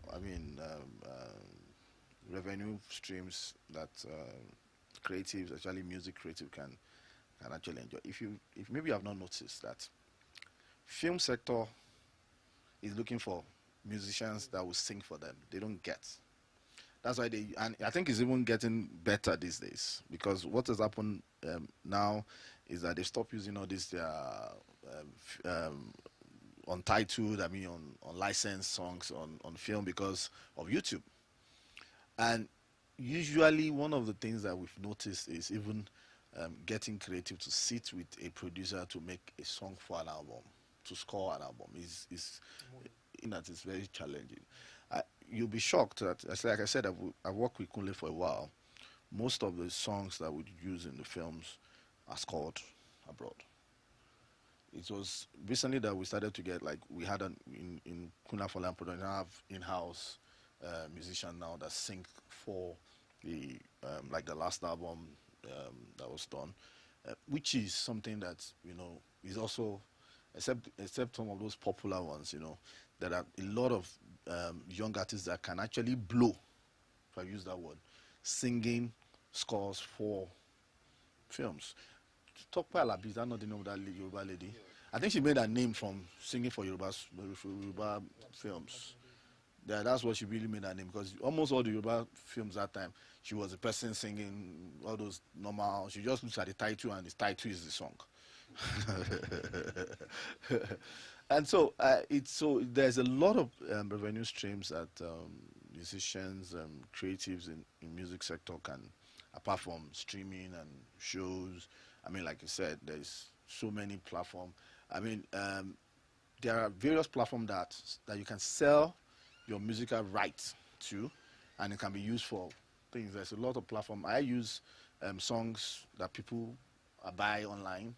You know, most artists don't in Nigeria. I see that people are not still bothered about all those things. You know, selling their song. I mean, it's easy. And like I said, these things have been democratized, that you can easily for you to produce some of these things now. Not like before, when the studio session was very expensive. So you can easily make. And I mean, there are Christian movies that are out there. They don't have. There are even people doing things for YouTube, just normal commercials that once songs made for those things, they can't find it, you know. Because I want to, like I keep telling my guys here, that when we're doing things, I don't want to see you using a white man's voice on my. It doesn't really make any sense. But most times when they try to look online, it's sitting out, it's starting here. When they start to look online, they don't get Nigerian ones. They usually will get a black American saying something that he can use, or you know. So that's a market already. That is not being filled by us. And I'm sure, as I am, there are thousands of me somewhere looking for something that, okay, you've done this, okay, you are doing this, whatever commercials. You just want a Nigerian voice saying something, or a music by a Nigerian guy. You rarely get it. I think manager should tell us. I think you've covered most of it in terms of music. I mean, the only thing I would like to add is just moving away from, like, I think your question is more about how you can make money. So once you understand your value, and then you realize that you're not just a musician, you're a brand, then you can now start being more flexible with it. I mean, you mentioned as well, when Jay-Z and 50 Cent, they're coming out with their albums, they have their merch, you know, so just anything you put your name on already adds value. So once you understand that, then you can now start sort of being more flexible with how you can make money. So you now have to now sort of depend on your business acumen, sort of, you know, it's, you know, yeah. While you're talking, it just occurred to me. I think in the US, it was this year, the first song exchange was created. So you can, it's like, think of it like a stock exchange, but for songs. You know, yes, so there's something like that. It exists, and there are conversations around using music, you know, an intellectual property, but music, starting with music, as security, you know, and you know, fungible security, and of course, we're talking about fungibility. We should also talk about NFTs as well. NFTs pose, in fact, NFTs at the moment, you know, the main creators who have benefited from NFTs are artists who draw, but musicians actually have a huge benefit because of blockchain technology. You know, imagine that you create a digital representation of a thing, of a song or your music. You know, once you add blockchain technology to that file, the questions of who owns what, who created what, all those things disappear immediately. So you have a way of, you know, identifying of tracking, of, you know, doing accounting and all that. So I think those are, you know, developing conversations around how to monetize music. Yeah, and there's also Fiverr. I don't know if you know about Fiverr. There are different platforms where you can, so I mean, I think very, very, very importantly is what he said about realizing that you are not just a singer, but you are a brand in yourself. So that's where endorsements come from. That's where people recently I have a young man that makes clothes for me, and he wanted to, he filed in for a competition, and then he said, "Sir, please, can you model for me?" I'm like, "Oh, I'd like to. I mean, I've never done it before. I was just wanted to do it for fun." And I did it, and he won. And I mean, as far as he's concerned, he won because Superstar Manus was on it. And then he comes to me and said, "Sir, please, will you be my ambassador?" So I'm like, what? I mean, let's talk, exchange. I say, "I'll make all your clothes for you, blah, blah, blah, blah, blah," and all of that. So, I mean, I wasn't singing. I wasn't singing. I just, it was me as a brand that sold at that point. So it's important. Yeah, I see you, Mr. Bash. It's important that we begin to look beyond, because there are millions of people singing, and you are in contest, so to say, with those people. So you need to constantly find ways that a lot of people have not found yet, to see how you can leverage on commercialize, your brand. Sorry, down the river from that conversation, because at one end you have, how do I make money from this? At the other end, you need to look at the agreements, the 360 deal, the famous and the notorious 360 deal. A lot of musicians get trapped in 360 deals. 360 deals give the record label access to or rights to everything. So it's all your income from every possible source that you can ever possibly generate it from. So it's important, ensure that a lawyer looks at the agreement, to avoid stories that touch. So I think you have a question. Before we jump into those questions, I just want to add this. Most of us have not made so much money, and so in my idea, or as a young person, I think there's a time I and a friend of mine who is a creative, she's not here, Mr. Folari knows about the matter. We just went somewhere to do something, and then something, we got to court. Okay, and then we never really thought about getting a lawyer involved, because in our mentality, lawyers were very expensive. If you're going to get a lawyer, you have to have money, because we hear cases like that. You pay the lawyer so amount of money. You have to get a good lawyer. You have to have so amount of money. So, and then in all of these things and all these legal conversations as to every little detail about your copyright and all of those things, for someone who does not have money, or is there, or is that, first of all, is that even a wrong mindset? Let us know whether we can actually afford lawyers without money. They will not know. Yes, because it's very important. Because at the end of the day, even when we read these clauses, we may not even understand what it's saying until a legal practitioner explains it and say, "Dude, you are selling yourself," or "Okay, it's a good deal," and stuff like that. So, just to put that. Accountants are more expensive. But I would say that, lawyers are not as expensive as we think. But let me reframe that. Or let me start by saying that everybody needs a lawyer. Even I have a lawyer. There was a time I was invited somewhere by your friendly neighborhood people, for something. And even in spite of the fact that I was a statutory member of the Administration of Criminal Justice Monitoring Committee for the country. I was on this committee. I was co-chairing some security committee or whatever.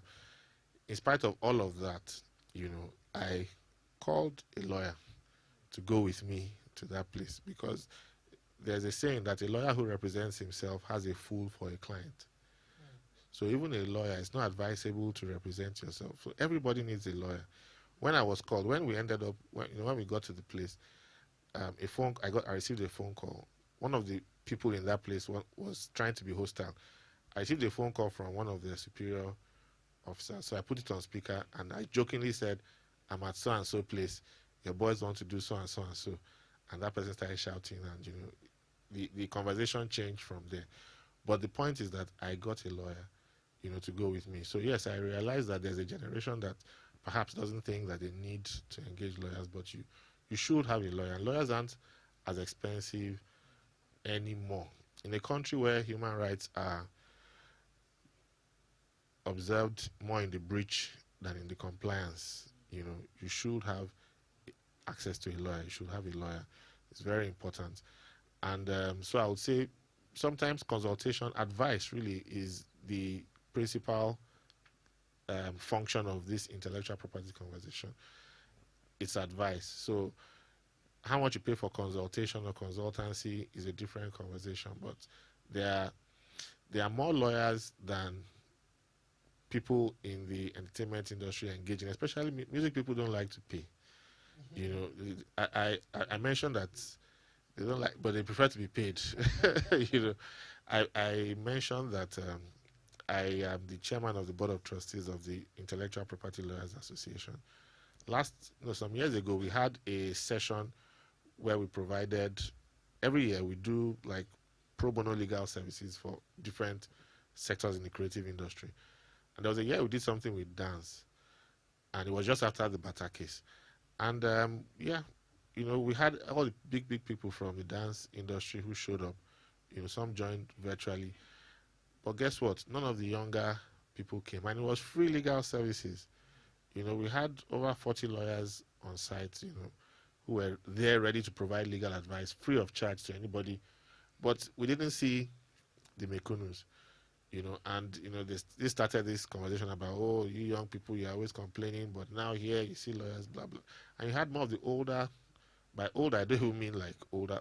I mean, maybe people in their like 30s, 40s, who showed up seeking, people who should be paying, showed up seeking free legal advice. So I would say that you have to engage, look for a lawyer. Whether you like it or not, you must get a lawyer. How many of us watched the Johnny Depp Amber Heard trial? Look at what a good lawyer can do for you, because, I heard that, what's her name? Ben Chow and I forget the lady's name now, have become celebrities just because of that trial. But it was a defamation trial. You must get, you need a lawyer. And in the US, those guys collect their money, as in by the hour, they collect it. I was talking to somebody from the US Embassy, and we're talking about criminal justice, and we said, we had about 100 lawyers who are volunteering their time free of charge at different police stations across the FCT under this police duty solicitor scheme. And the man shouted, he said, you can never find lawyers in the US who would volunteer their time. He said, are you paying them anything? He said, no. And he said, free of charge? Yes. So I think there are more people, there are more platforms available to provide, legal representation. The question is, are you organized enough, or are you ready to take on this legal advice? And of course, nothing is free. Yeah, I hear people someone wants to register a company that will do business. No, let me dial back. Some years ago, a very popular influencer, she was popular then, she's mega popular now, had a shock, and she realized that, somebody hijacked some of her brands, and so she rushed. So a lawyer is my friend, so he called me and said, they need to do this, they need to do that, they need to do this, they need to do that. How can we protect this, register that? And I said, okay, this is my bill. I didn't even charge him so much, just small money. And small money, I would have mentioned it, but it wasn't so much. But the lady, an Igbo lady, priced, was calling some very ridiculous rates. And I told my friend, I said that I will not have it said. This was maybe about 8 years ago or so, 7 years ago. So I would not have it said that me, Folari, did something for this person at this price. I said never. So after, back and forth, and I said, you know what, let her give me promotions for 6 months on her blog, and I'll do it at that price. I know what the person said. The person said, do you know how much the blog is worth? Oh. And I said, oh, I better get off my phone. And that was the end of that conversation. But there's that again with creative, this idea that my own is worth so much, but is it not just to talk? Is it not just to look at, say, accountant, look at the book and tell me just tell me what to do, or doctor, just look at it and tell me. Waiting lawyer did this, Efere Ozako of blessed memory. So there are professionals out there, but if you ignore them at your own peril, to your own peril, no matter how big you are, you need professionals to even sustain the world. I was reading about, I'll just wrap this up, T-Pain. T-Pain in the mid-2000s was like the most successful artist of that era, because he was featured. In fact, they said T-Pain with his auto-tune almost killed hip-hop. T-Pain was producing, he was featuring, he was releasing songs. But just a few years later, T-Pain went broke and could not even afford. He said he had to borrow money to buy, lunch for his daughter. It was that bad, and that's why I said, not many people turn that curve, are able to turn things around. So it's important, and when you ask him, he was spending much more than he was making. So it's just a simple, but in order to come back out of that, he had to hold on to professionals again. So it's important that, whether you like it or not, you must speak to a lawyer, and you need to speak to an accountant. Even me too, I speak to accountants. Uncle Bash is here. I know I found my guy here too. And even managers too, at least, thank God I can hold on to. But it's important, you must speak to professionals, whether I like it or not. Thank you. All right, thank you. Your question, please. Very much. Thank you for everything you've said so far. I'm really grateful for this opportunity. Thank you, Uncle Bash. I knew you were going to look at me like that. Okay, so my question is, how do I get into the space of making music for movies? Because of recent, I just realized, okay, I write songs. It's not as if I went to do a course online to teach me. I just know how to write songs. So probably if I'm going to do a course for it, it's just for certification purposes and all of that. And I just had the flair for movies. I love movies. Seeing a movie with such beautiful production, such beautiful directing and acting, and then I hear the music and I'm like, what? I can do better than what is this person singing? How do I get into that space of making music and singing for movies? Because I really, really want to do that. Okay, thank you. I think the easiest route to it is being close to filmmakers. The easiest route to it is being close to directors, people that are producing films. One of the other way which we have been using a lot lately to recruit talent for film is doing things on your Instagram. You can score yourself, you can do the things, and people see it. Because generally these days, if you notice, the skit makers are making it into the movies, not because they are good talent for film, but basically because of followership.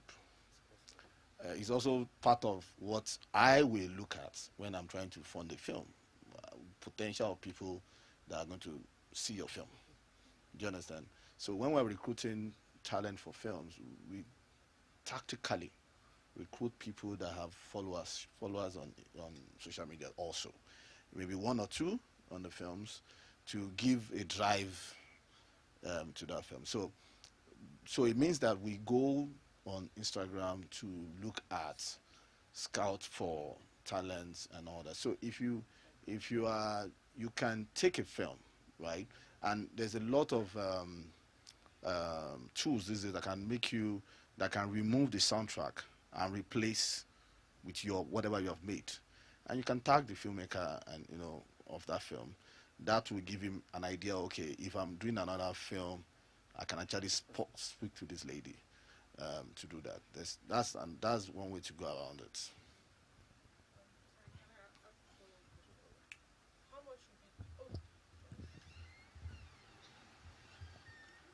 You're already laughing. Oh my god. How much would be appropriate to charge for such services? How much are you valued?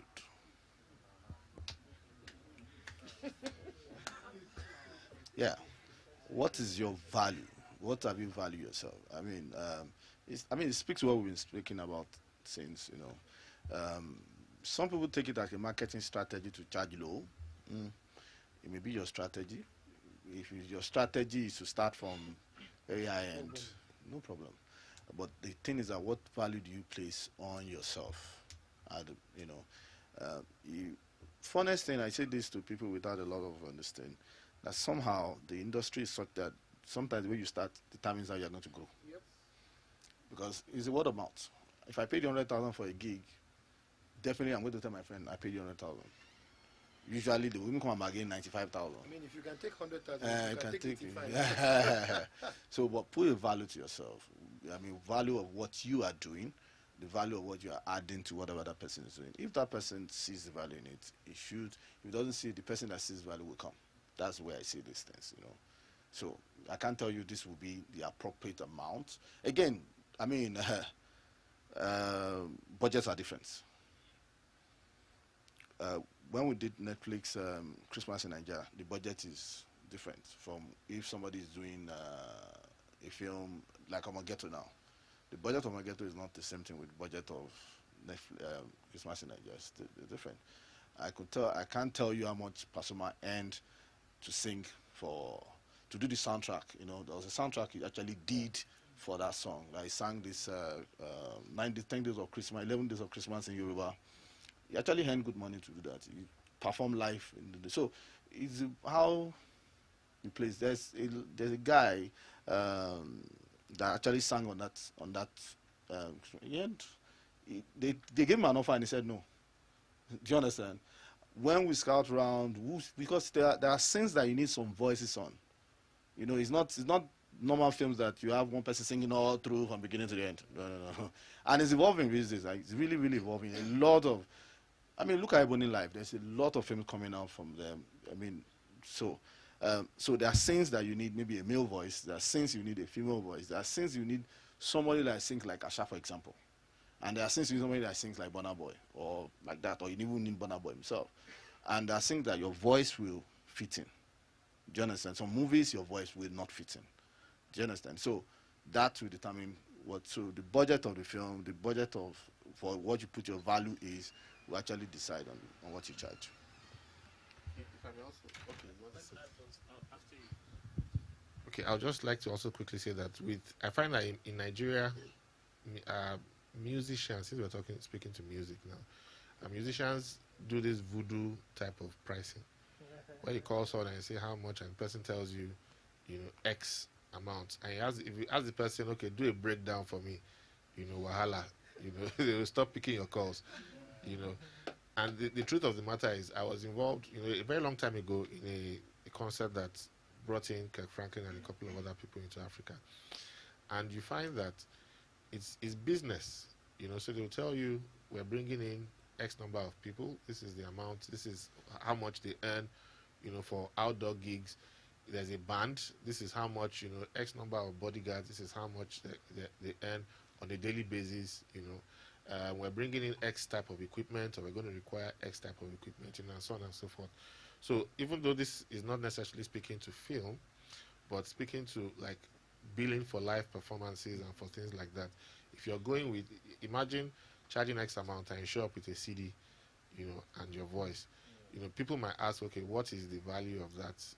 And it does help to be consistent in your billing, because then you can actually you can know the true value of what it is that you're bringing to the table,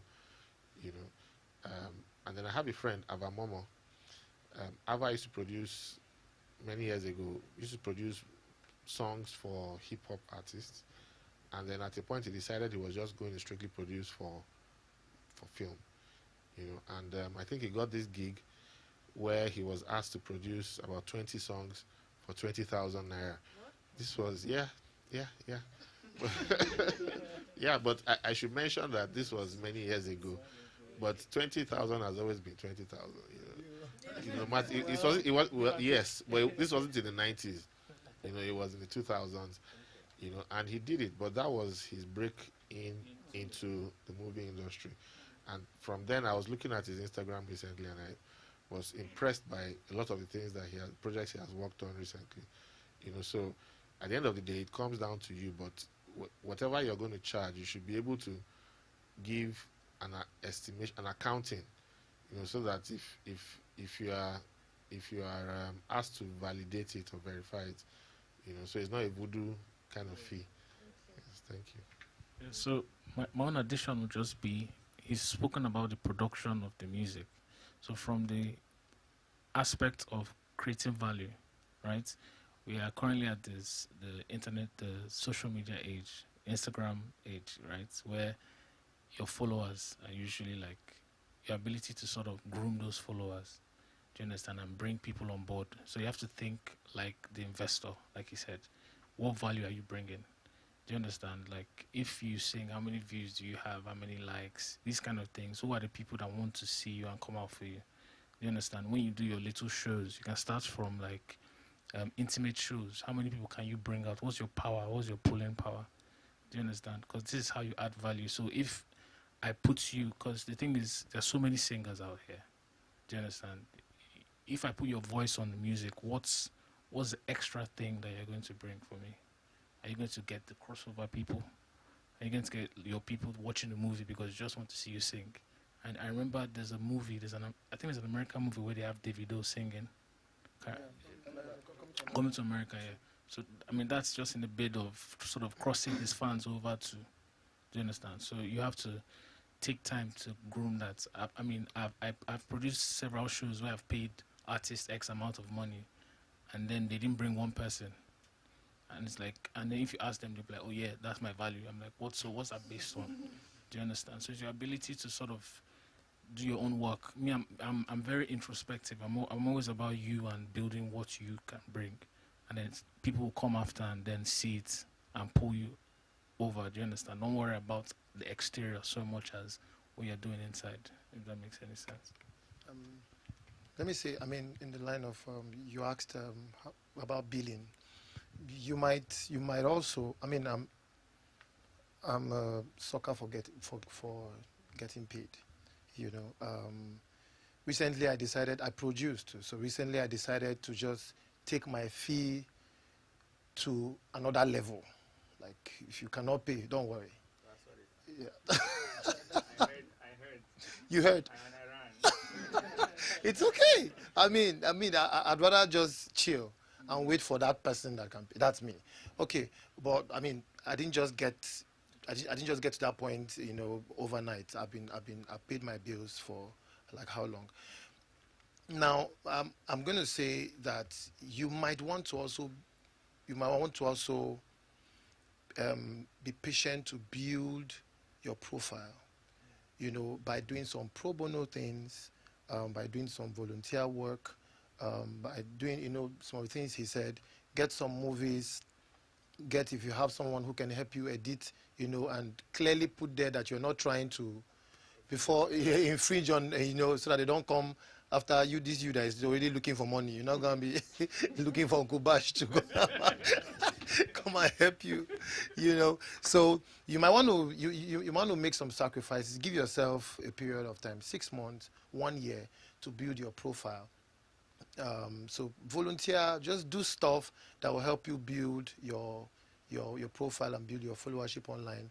And then who knows, just maybe your first paid work might just be 10 million naira, but you should have gotten to the place where you can boldly ask someone to pay you. That's really important, so that you don't, I'd rather do pro bono than ask for chicken change. Because I'd rather say, you know what, I'll do it for free than ask you to pay me 50,000 naira for something that I know I can get 1 million naira for. Because if you pay me, just like he said, and I learned that from one of my mentors a few years ago, he said, look, and if you are paid 5,000 naira now, be sure that person will not see a need to pay you 10,000 naira tomorrow. So what I've learned to do recently is, if I want to do it less for you, I will give you an invoice for my original charge. So, yes, and discount it. So every time you pick up that invoice, you'll find that Manus charges 1.5 million for this thing, even if he did it at a discounted rate. But ultimately, I think you need to make conscious effort to build a profile to a point where you can conveniently and comfortably look at someone in the face and ask for a fee. Wow. Okay, we'll just take the last question before my last question. Okay, yeah, but the last question. I'll do my. Thank you. Thank you. Good afternoon. I want to say, firstly, I'm so honored to be here. Like, this is a dream for me. I wish I could. Like, I appreciate this. So I've really been educated so much. So there were two questions that I needed to ask, but I think one has been sorted out. And so I'm going to ask, is it that in the world of music or entertainment as a whole, every step you take must be financially, it should come with money involved in every step you take. Is it that? Because the way it all sounds here is, if you don't have money, hide your face. And no one wants to listen to you if you don't have that.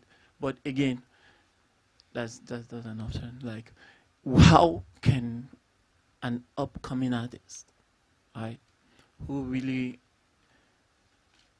is gifted and wants to come up to the wall, to project what they have, and does not have the financial strength to start the step.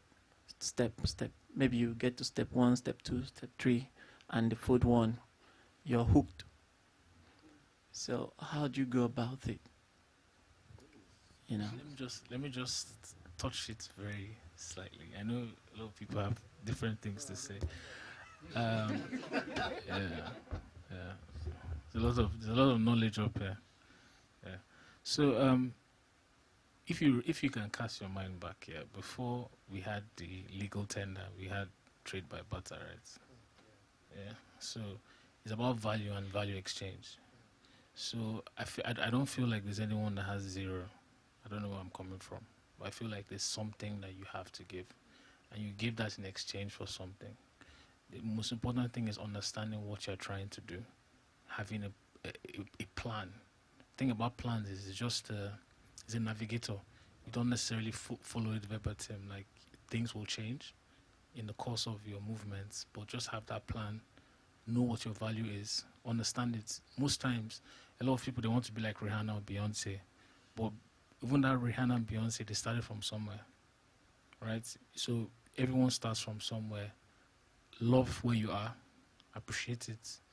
Then once you reflect and you understand that value, then you understand where you are and what you have, and then you can give, and then people give you things in return. Another thing is, a lot of artists, they tend to underprice. Are you getting paid properly for what you're doing? Do you understand your value? Because if you are a talented, use the word a talented artist, then that means you have something to offer. What are you getting in return for that? And then why can't you use that, to get what you want and keep building and appreciating that, yeah? Let me say something. You need to give yourself an opportunity to grow. Let yourself grow. Allow yourself to grow. This is what I mean by that. A lot of artists would want to quickly work with Don Jazzy. Okay, it's your first song, it's your second song. I mean, you're just starting, and you want Don Jazzy to produce you. You want SARS beats, you want gospel on the beats, you want all of these top guys up there. You want Young Willis. You want all of these guys to produce you. There are a lot of hungry producers around you, a lot that will gladly do it. So I think it's okay to start small, like he said. It's okay to start small. It's okay to let that young boy around who just has a laptop in his mother's kitchen, it's okay to let him do a song for you. Who knows? I mean, go and listen to all the songs that are making wave, that made waves, you know, a few years ago. Listen to how they sound now. They really didn't sound that nice. You know, but just that now we have grown enough to realize that, oh, they did not sound nice then. You know, the things we're hearing now, a lot of them, by the time we hear them in another 10 years, we're like, is this what we're vibing to then? you know, recently I was in the barber shop and I heard a song that is over 50 million views, you know, on YouTube right now.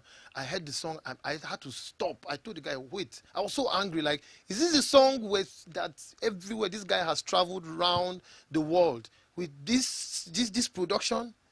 You know, so you need to give yourself an opportunity to grow into that person who you want to be. Grow, you know, at some point you'll be able to travel out of the country and have, you know, a Kirk Franklin produce you, and have, who was that other guy, you know, and have anybody out there produce you. But the small boys around who would take 55K from you, in fact, who would probably want to do it for you free because they call you uncle, you know, let those people produce you and begin to put out because if you wait until you have all of the money, I don't know what will happen. How old are you, Seth? No. It's not asking you to. No, I was not asking you to tell me how old you are. It's not.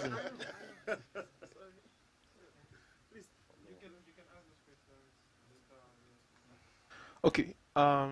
It's just because of our time, there are a few things I just want us to touch on, and that's it. No question anymore. We've been talking about value. How do you value yourself? Because if I'm going to say, okay, you value yourself, and then put an amount that's to your value, how do you tell? Do you check it by how much your family is making, and say, in our house, so our pot of soup is 20,000 a month. So if I value myself like that, so you know how to put value to yourself. Then lastly, I'm new to Abuja, and so I've discovered a trend in Lagos. The musician seems to be very hard in pushing out stuff, doing stuff. You know, musicians or creatives in Lagos want to almost die in the job, like get stuff done. But you know, coming to Abuja, it was confusing for me. So it looks like I was running too fast. Then I had to now look down and discover. So I now understood why. You know, our boss said, the Nigerian youths are lazy. I now discover maybe it's the ones around him, because the ones I'm coming from, they almost want to. You get what I'm trying to say. People are sometimes you meet creatives who have done like 50 songs and have released just one, and not because they have released just one because of the money, but because they're like those other 50 have not gotten to the level they want it to be. They are putting so much work. They will even call you and say, okay, you're having a show, let me just be an opening act. No, don't pay me. Let me just be an opening act. Just hear my song if you'd like it. Like, okay, let me just come. You get, but in Abuja, you now call someone, please be an opening act and say, I'll send you, and you're like my mother's followers on Instagram are higher than your own. Like, what are you doing? So we need to. I just need us to. So that value yourself. Then now, like, what is the disconnect in between? Like, I'm still trying to understand it. Yeah, I think it's the general nature of Abuja. I think it's the way the town is. We don't have a lot of too much problem like Lagos.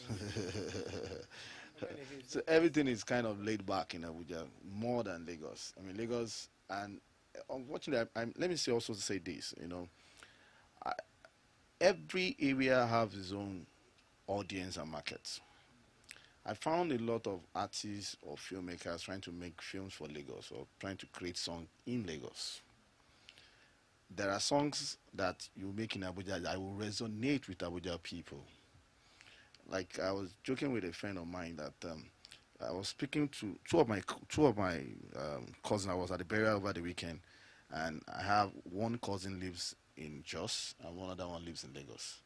They are speaking Yoruba, but two different versions of Yoruba. Do you understand? The slangs are different. The slang that the Lagos guy will say the Jos guy was totally lost. He has never heard of that, what that means, you know. And the Jos guy has his own slang too, that when he's on the phone with his friends in Jos, he has things he's saying that it makes sense to his friends in Jos. So imagine if he was making a song, and he makes a song with those slangs. Definitely Jos boys will feel it, they will vibe to it, they will enjoy it. But if he's now trying to make songs for Lagos crowd, he wants to move to Lagos and will never make it in Lagos because he's saying things that Lagos boy will never get. So I think people are not, because again, he also speaks to the creatives in Abuja, always wanting to do the market of Lagos, therefore not really doing anything in Abuja. Yes, we are laid back, we have our own lifestyle, we have our own way we do things in Abuja that speaks to the market that we are in. Do you understand? Are we doing that? Not speaking to the value. There's no, I think, yes, there are rule of thumbs, if I may say that people used to establish value for themselves. I mean, like going by what he said, you can use what will it be if you are paying another person for this? If I'm going to engage you to do this, if I'm going to engage another person, what will it be? Like me, an accountant now, I will say, how much will it cost you to employ an accountant? Do you understand? What is it? Okay, if you're going to employ an accountant, maybe it costs you 500,000. Okay, a month. Okay, it means if you want me on retainership for a year, if I do that, put a bit of this thing, that means if I charge you 5 million, it's fair. Or, you know, I can use that as an. But again, I like the fact he said you must get to that point where you're confident enough. It's a journey. It's a journey. You can't arrive. What I charge now is not what I was charging 10 years ago. It's not possible.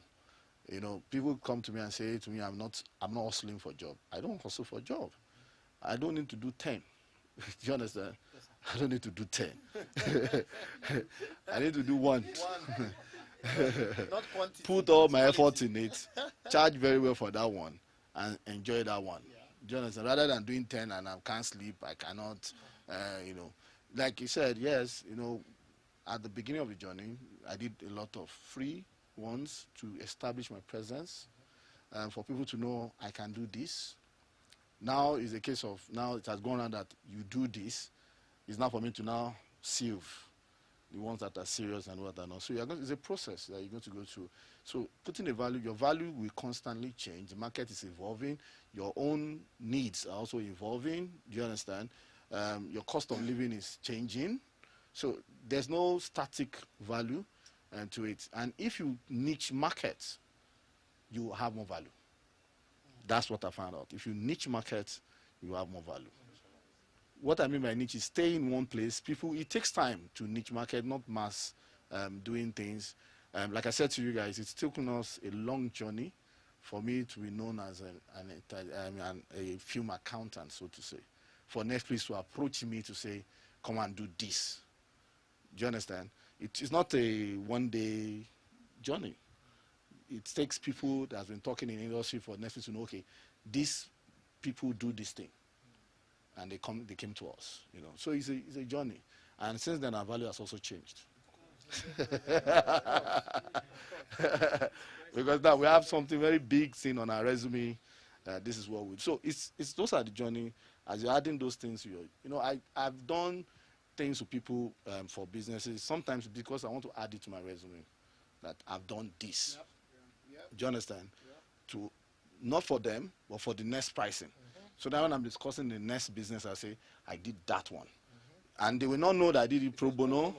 They will not know. In fact, those people will not even tell them I did it pro bono. So when you are in there, so it's a lot of, you know, this is service, this is skills. How you value, how you market yourself. It's a journey, it's a plan, and that also speaks to you, sir. You have to have a plan. Maybe it's a 5-year plan. It's not a sprint. It's a marathon. 5-year plan. This is what I want to get to in the next 5 years. I'm an upcoming artist. We can't be upcoming for the next 5 years. Do you understand? You should not be upcoming for the next 5 years.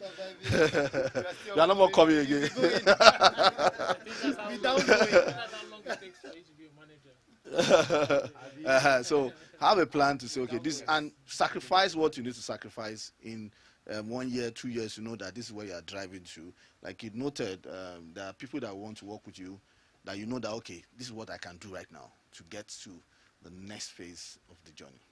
Thank you very much. If I may just quickly also add very quickly. You've done everything, sir. You said everything. Let me just add a little bit. Um, two things. One, for those who are tipping point people, it takes 10 years to become an expert at anything. So we shouldn't be in a hurry. That's just to emphasize the fact that you have to spend time at your craft. There's this, instant reward thing that our generation has. Social media has kind of created that. But we need to understand that it takes time. Everything takes time. Middle management, 5 years. But to be an expert, 10 years at the very least. And so that's one. So it's a journey, and most times for creatives, it's a lifetime journey. If you're a copyright owner, you enjoy the copyright for the whole of your lifetime in music, plus 70 years after your death. So, it's a lifetime thing. That's one. Then two, understand your market. Lagos was the two key reasons why Lagos has always been a destination for music people. One, there are more parties in Lagos per capita than anywhere else in Nigeria. On that small piece of land between the Atlantic, Ocean. More parties, more events, and then two, distribution. Ever since or after the breakouts, Nigeria had a very functional music industry in the 60s and 70s. But as a result of this nationalization, industrialization decrease, many of them left. EMI, BMI, and the rest, they left Nigeria. And so what then happened was the small artists did not have the financial might to traverse the entire country. So ultimately, the guys in Alaba became the default distributors. They were first the pirates, and then they became distributors. And so in order to strike a good distribution deal, you would have to go to Alaba. So the closer you are to, that network, the easier it was to.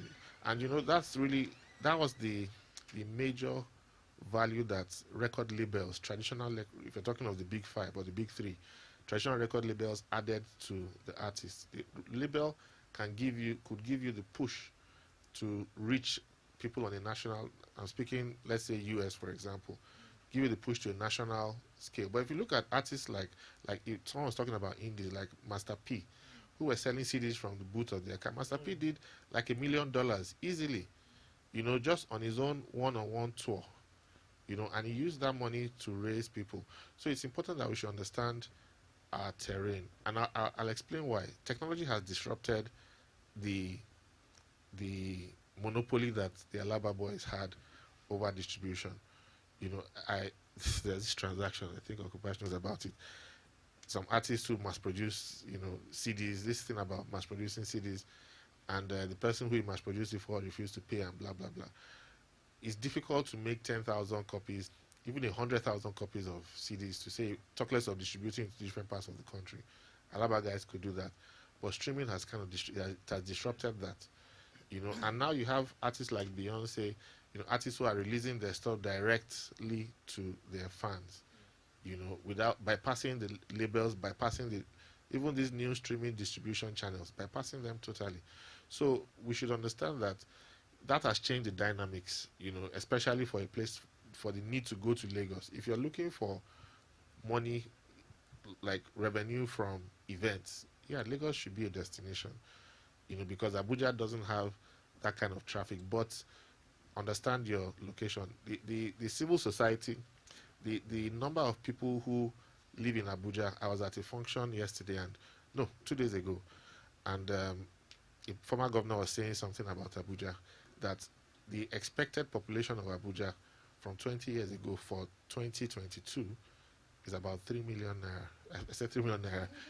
Pardon me. It's about 3 million people. The expectation was that Abuja should be a town of 3 million. But at the moment, it's more than 8 million. And that 8 million is during the day. Of course, is at night. During the day, more people come in from outside Abuja into Abuja. I think Abuja is like the third fastest growing city in the world. So we should understand that there's a growing population. 10 years ago, no, not even 10 years, 6 years ago, 5 years ago, on public holidays and on weekends, you could drive zigzag on the express. You would not come in contact with any car. But on Christmas Day, these days, the last couple of years, there's traffic everywhere. It means that people are building families, they are growing. So the next thing is entertainment.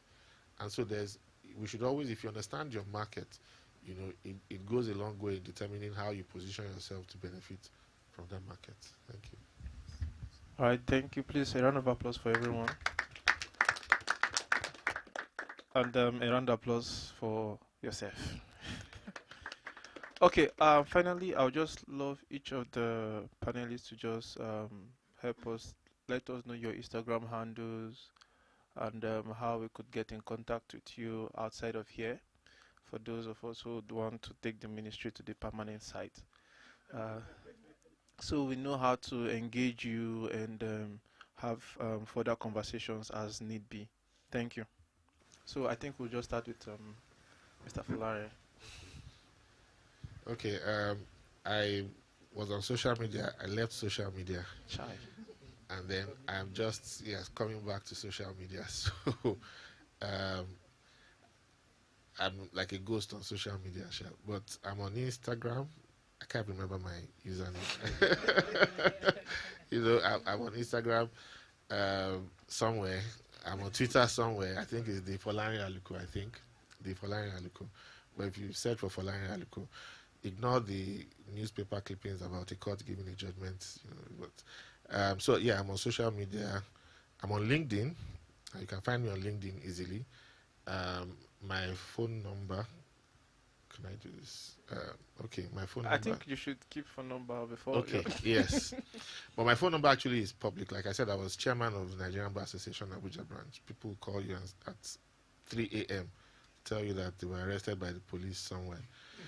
So, but yes, I'm on LinkedIn. And I think you can help us with email address. Okay, folarialuko@yahoo.co.uk. Yeah, so I think I'm on Instagram as well, the Folarin Aluko. Yeah, something like that. Thank you very much. Okay, thank you.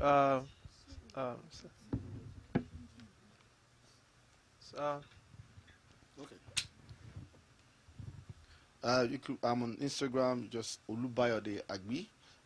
Instagram, Twitter is Olubayode Agbi. Facebook, the same name. You can reach me via my email is bayode.agbi@pillarcraft.com. My phone number is 08033 21. What? What? Oh, you don't want my phone number? Okay, sorry.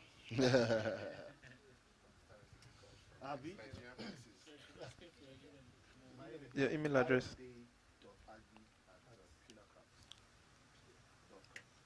Okay. I think that's Mr. Manus. Yeah, Manus Akpan K. That's MANUSAKPANKE. So it's like that on all social media, and then my email address is surname before the name @gmail.com. akpankemanus@gmail.com. Just like him, I disappeared from Instagram. So I'm incognito. But my Instagram, I think it gets me on All-Term Management. All-Term Management, yeah. And All-Term, ALTEM_management. Yeah. And my email is alltermmanagement@gmail.com. All right. Thank you very much. Please let's give them a round of applause. Thank you so much, sirs. Thank you so much. I think it's an exhausting. It's an interesting moment. Please, I want to say thank you to Barrister Luko. Thank you to the accountant. And thank you to Mr. Manus. And thank you to Mr. Abdul. Please, I want to believe we had a nice time. Some people asked questions, some people did not. So I think we would like to have a photograph with you people, sir. So we don't know if your picture will be the one that will increase our followers, you understand, and push our market.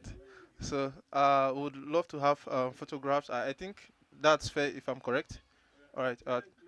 So please, Damila, can you just help?